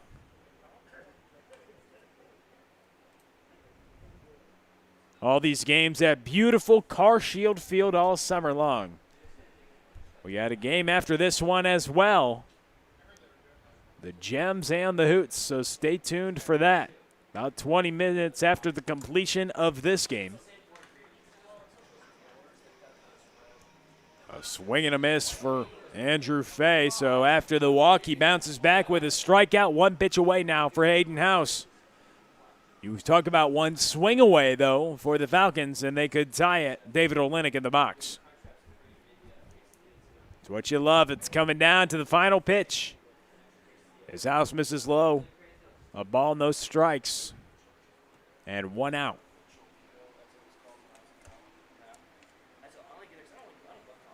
House. The sidewinder from Maryville trying to shut the door.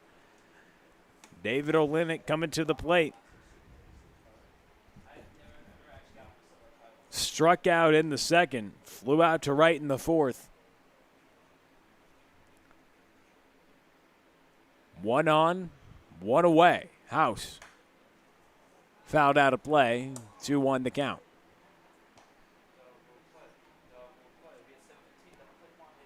Olenek. A couple hits this summer.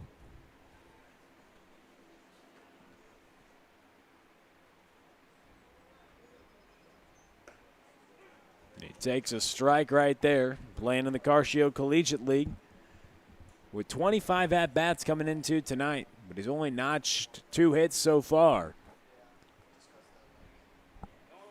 And a 2-ball, 2-strike count, trying to get the Falcons back into this ball game.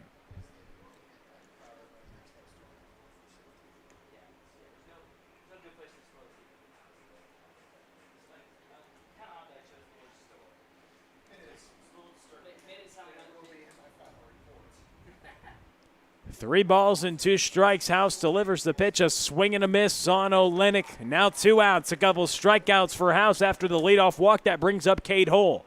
Cade Hull had a home run back in the 4th, struck out in the 6th. He's 1 for 3. That home run tied the ball game. He's got another chance to tie it here if he can do the same thing. The Purdue commit could tie it with 1 swing of the bat. He's already gone yard today. The SLU High School graduate, Purdue commit. Played a long time with the St. Louis Gamers, that blue Gamers helmet that he has on. An outstanding organization in the St. Louis area, produces some of the most top talent that you see across the country. St. Louis known for some great programs, and they're one of those select programs that you put at the top of the list. Right there with the Gamers, the Prospects. I'm going to mention someone. I'm going to forget to mention one, so I regret mentioning any of them, but Gamers, Pirates, Prospects, you mentioned all the recruits. There's a lot of top-notch programs that do a great job of developing talent over there at All-Star Performance for the Gamers in specific. As Hull fouls this one away, you have a lot of Tigers programs that are great as well. That ball's fouled back, a ball and 2 strikes to Cade Hull. We mentioned a long-time gamer, so was Gus Poulos and a couple other pitchers in this league, as that pitch is hit up the middle, but it goes through the legs of Nivens, and this game extends. That looked like it could have been the final one. But now you got runners on first and second with a couple outs. Well, you thought this was going to be an uneventful half inning?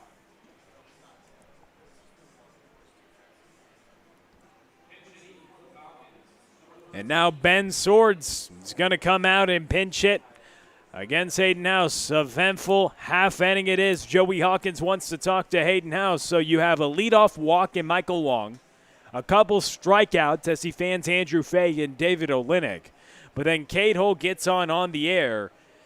And the defense tonight hasn't been impressive from either team. A lot of errors on both sides. You've seen the long ball as well with 4 home runs. But the pitching hasn't been too bad. They've had command of the strike zone. They haven't been helped out a lot by their defense, though. As Joey Hawkins wants to talk to House, hey, you're 1 pitch away. But you talk to Ben Swords, something in the gap could tie the game with the speedy hole at first base. So we will see. Ben Swords has been a mainstay in the lineup for the Falcons, and for good reason. He's been having a great summer so far. He's 7 for 19 on the summer, hitting .368. He's been in the middle of the order so much. Josh Kiesel gave him the day off, but now comes off the bench, grabs the lumber, and has a chance to give the Falcons the lead here with a swing of the bat. Down by a couple runs, but a couple runners on against the reliever, Hayden House. Pitch taken for a strike. Ben Swords, as we mentioned, 7 for 19. He has a couple doubles on the summer and 10 runs scored to lead this team. Does a great job of getting on base and coming around to score for the Falcons. Takes another one for a strike, so can he battle with 2 strikes? Against Hayden House, who's 1 strike away from closing this thing out for the Cornbelters. Ben Swords looking to stay alive and give the Falcons a shot. The 0-2. Fouled away, we'll do it again. He still has life, trying to grind this at bat out and try to at least pass the baton on. And when you come into a ball game, you usually want to take a pitch or 2 just to get the timing of the pitcher down, but when he paints 2 pitches on the outside corner, find yourself in a hole. The pitch. Taken upstairs, a ball, 2 strikes, 2 outs, and 2 runners on to the bench hitter, Ben Swords. Ben Swords played his career. Rarely ever sits here this summer, rarely ever sat at Webster University as well, a big part of that program. Now the count runs to 2 balls and 2 strikes. A .974 career OPS at Webster. Hit 7 home runs as a sophomore, has started all 111 games at Webster U. 2 balls, 2 strikes. The ball's rifled away to the right side. Runners were in motion.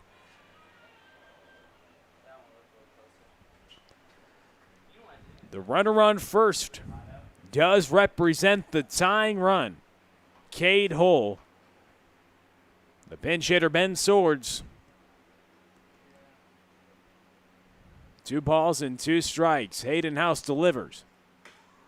Chopped away again. Swords making it tough on the sidewinder from Maryville. Hayden House. And he makes it tough on a lot of pitchers.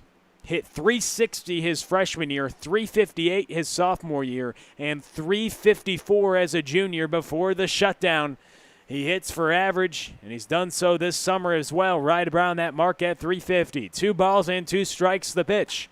It's hit up the middle to Nivens. He has another chance to close it, but it's dropped at second by Freeling. Another miscue on defense extends the game again. We go to the top of the lineup, Troy Bealsmith on. It looks like the Cornbelters are trying to keep the Falcons in this game and give them a shot. As a walk-off potential is looming, House is still 1 strike away, but things getting a little more interesting. The plot is thickening here in the Car Shield Collegiate League with these wild 7th innings. As you see, Troy Bealsmith comes to the plate. He has a couple runs scored today. And you talk about run scoring, the runner at first is the go-ahead run. Back-to-back errors have extended this ballgame. That ball's chopped to the right side and foul.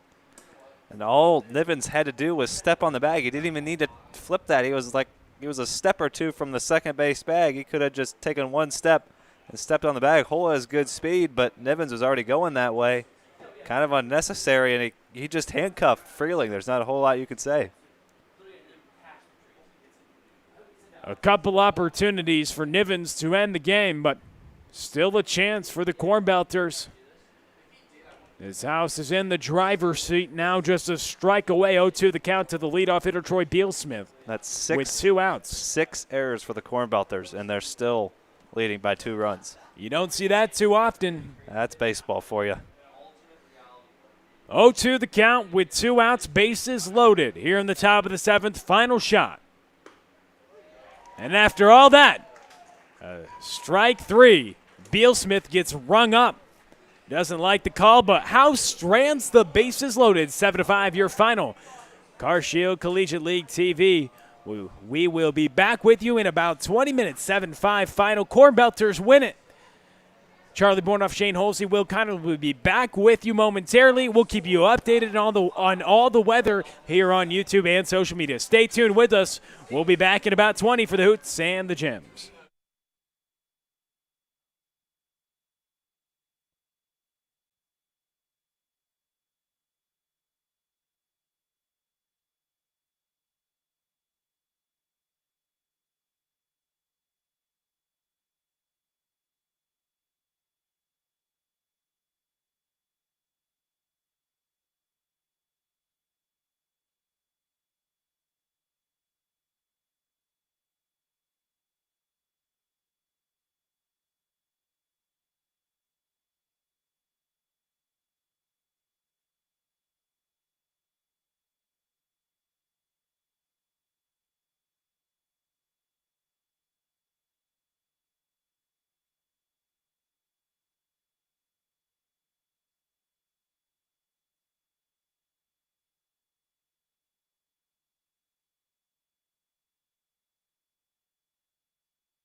just about ready for game 2. Oh, it was a wild game 1. 12 runs scored, 4 home runs, and a 7-5 Cornbelters victory.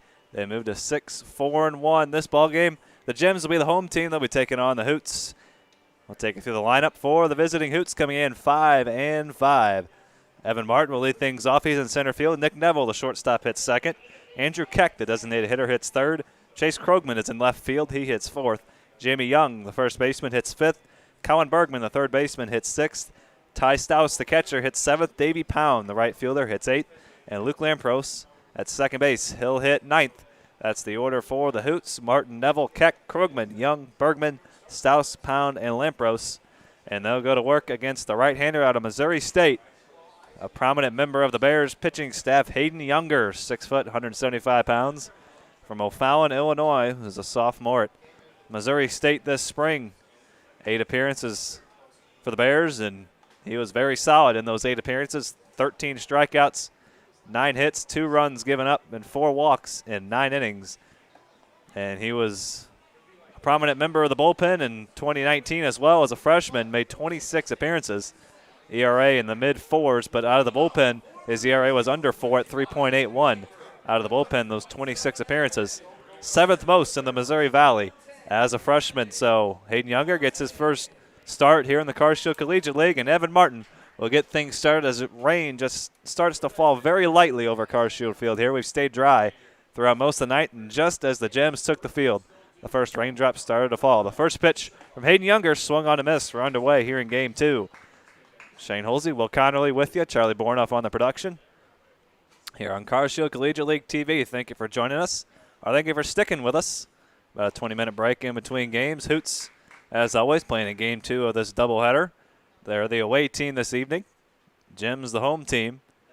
Originally, they had planned to resume the ball game from last Saturday, where the Gems led 5-1 in the 7th. There's a strikeout for Younger to get things started. Evan Martin goes down swinging on 3 pitches. But that ball game was 5-1 in the top of the 7th when the lights went out here at Carshield Field. We had a power outage here at the ballpark, and they were originally going to resume that game here this evening, but with the threat of weather and other factors, they decided we'll just call that game and a 5-1 Gems victory, their 3rd of the season. They're 3-5, Hoots 5-5, coming into play this evening. So a strikeout of Evan Martin to get things started, and his roommate Nick Neville hits second. He swings and misses at the first 2 pitches from Hayden Younger. Younger, as I mentioned, making his first appearance here in the Carshield Collegiate League. The 0-2, swing and a miss. Back-to-back strikeouts on 3 pitches for Hayden Younger to get things started. And he strikes out a couple of his Missouri Valley counterparts in Martin and Neville to get things started. And now Andrew Keck.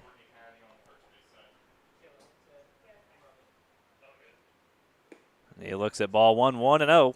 So back-to-back strikeouts for Hayden Younger. Working quickly to start this ball game. And Keck chops that one to the left side. Josh Gibson on a couple of hops. Strong throw on to Gage Cruz.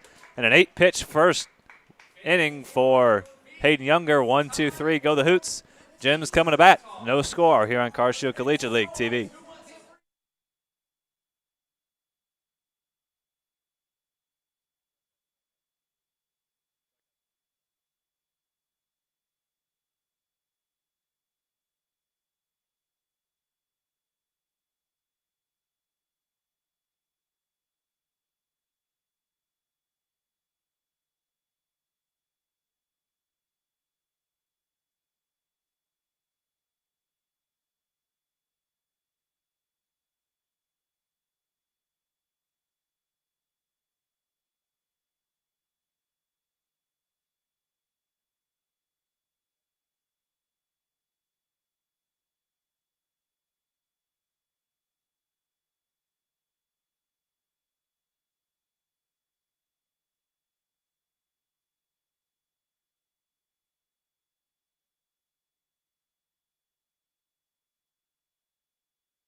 Gems coming to bat here in the bottom of the first. To read you through their lineup: Josh Gibson, Kylan Cunningham, Tyler Fogarty, Gage Cruz, Tommy Woods, Braden Spar, Jack Rigoni, Tate Wargo, and Kyle Franklin. And Sam Stewart gets the nod for the Hoots this evening. The Maryville Saint right-hander deals to Josh Gibson high and in for ball one. Stewart so far on the summer. I'll read you through his lines so far. As there's a strike to Gibson on the outside corner. For the 5-5 Gems this summer, Sam Stewart. 5 innings, 3 appearances, making his second start. 7 strikeouts and 3 walks.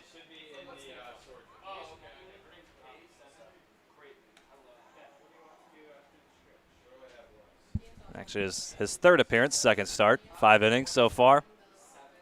And he has yet to surrender an earned run, 7 strikeouts and 3 walks, just a couple of hits.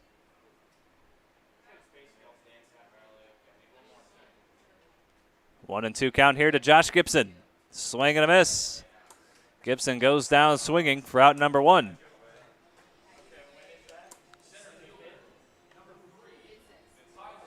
And now Kylan Cunningham, the right fielder, steps in with nobody on. Last time these two teams played, Kylan Cunningham hit one of the farthest home runs we've seen in the Carstairs Collegiate League, an absolute bomb over the right field wall as a ball makes its way onto the field. That was a part of a 3-hit night for Cunningham. Well, you talk about Sam Stewart. Last time on the mound, he looked pretty sharp. His up-and-coming roommate this fall, Drake Salzman, watching him. And he's been someone who's been pretty sharp this summer as well. Last time out for Mr. Stewart on July 10th against the Cornbelters, 3 1/3 scoreless innings, just 1 hit, 4 strikeouts. 2 scoreless appearances so far for Mr. Stewart. And he got things started with a strikeout of Josh Gibson here in the bottom of the first. Rain still falling really lightly. There's some storms in the area. Rain, we're told, shouldn't be the issue. There's lightning in the area, but we'll watch that. And we keep playing here in the bottom of the first. The rain literally started falling as the Gems took the field to begin the ball game.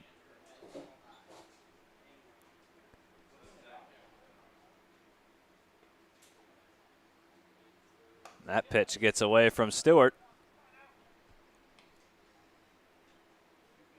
A 2-1 count to Kylan Cunningham, hitting in the 2-hole.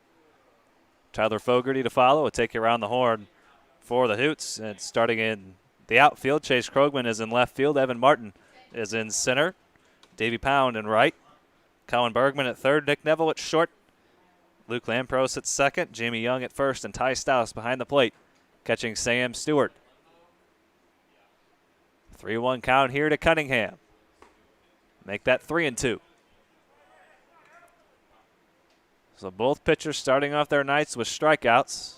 Hayden Younger started with 2. Stewart looking for his second here against Kylan Cunningham in a 3-2 count. And he's got it. Back-to-back strikeouts to begin the evening for Sam Stewart. So both pitchers start with back-to-back strikeouts. And that brings in Tyler Fogarty. All the strikeouts so far have been swinging. And Tyler Fogarty will try to get something started here with 2 away in the bottom of the first inning. Gems coming into this ballgame at the bottom of the table at 3-5, and that's roped in the left field. A 2-out base hit for Fogarty. Both pitchers starting with a couple strikeouts. You see some really good stuff tonight from Sam Stewart and Hayden Younger. Both pitchers, big-time pitchers that can command the strike zone. And that's what you want to see, and I think we're in for a good pitching matchup tonight. Going to be a much different game than we saw in game number 1. And there was home run after home run, 4 of them, and a big-time offensive showing for the Cornbelters. Cornbelters hit 3 of those home runs. Matheny, Obertop, and Spencer Nivens all went deep. Matheny and Nivens, 2-run homers, Overtop of the solo variety. As Stewart checks on Fogarty over at first, good speed with 2 away. Solo variety, but if distance is worth anything, dead center for the Michigan catcher. That was a nice piece of hitting for him today. A couple of extra base hits for the catcher. Just under that digital scoreboard out there in center field to the right of those trees out there beyond the center field wall. It was the second home run of the season for Obertop.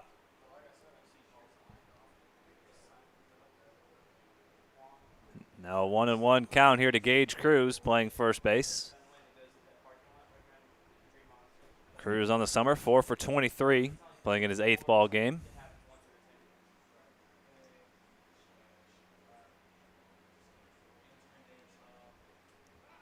There goes Fogarty for second, and that one's ripped into right center, and a 2-run bomb for Gage Cruz, and it's 2-0 Gems in the first. An absolute moonshot into the right center field bullpen for Gage Cruz. Oh, he knew it. Had the bat flip right away. He drilled that ball into the bullpen. Nice piece of hitting there by Cruz after a couple strikeouts by Stewart. Fogarty gets the single, and Cruz makes it 2-0 with the home run. Nice piece of hitting by the left-hander. Got a pitch up in his wheelhouse and didn't miss it. Got a pitch up in the zone, drove it to right center. No doubt about that one. Second home run for Cruz. He's hit a couple of moonshots here in the CarShield Collegiate League, and that one gives the Gems the lead.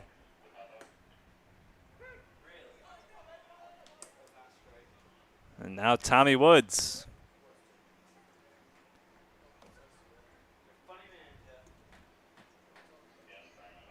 So a 2-run homer for Gage Cruz.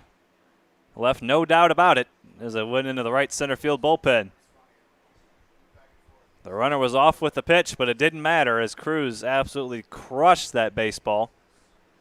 Ball's flying out today. You see the wind, you look in center field, it's flying out. And if 4 home runs in game 1 didn't tell you something, I think maybe a couple home runs today. Ball is flying out of CarShield Field. That wind is going straight out of the ballpark. You can tell by that American flag in center field. So make that 5 home runs on the day as Woods smokes that one to left. But Krogman is underneath it. A 2-run homer for Gage Cruz. We head to the top of the second. 2-0 Gems here on CarShield Collegiate League TV.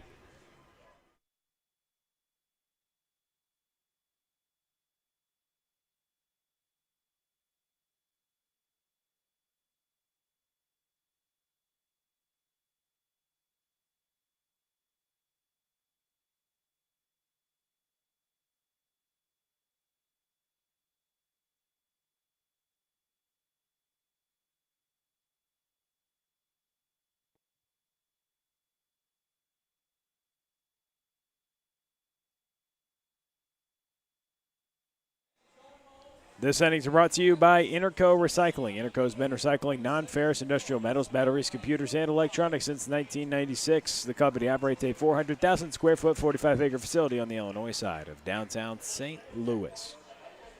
So if your company has large amounts of scrap metals, batteries, or electronics to recycle, call Interco Recycling, 1-877-258-3601, or on the web at www.itcscrap.com.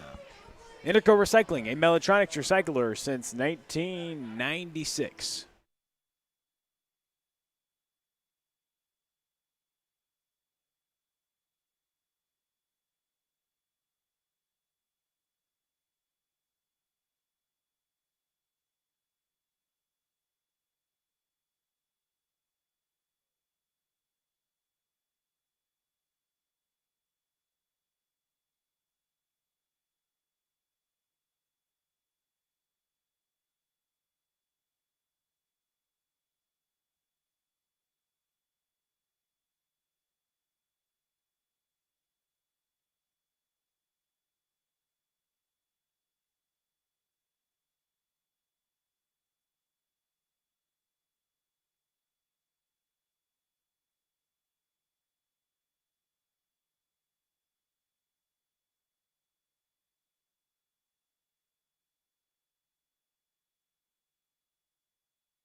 We are currently in a weather delay. We'll keep you updated as we get updates. We're through one here from Carshield Field. 2-0 Gems in between innings. They pulled the players off the field, and we are currently under a weather delay. We'll keep you updated as we get updates, but currently we're through one inning, 2-0 Gems lead it. We'll keep you updated. We'll keep you updated throughout this weather delay and let you know what's going on. 2-0 Gems. Stick with us here in Carshield Collegiate League TV. Hopefully we'll be back playing here soon.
Well, you probably saw the umpires come back onto the field, and this game has officially been postponed. We'll keep you updated on social media as to when this game will conclude.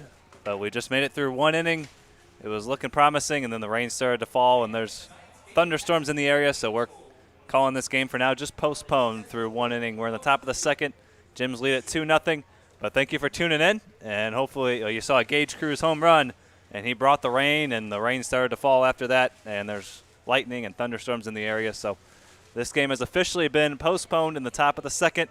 Thank you for joining us here on Carshoe Collegiate League TV. For Will Connerly and Charlie Bornoff, I'm Shane Holsey. Good night from Carshoe.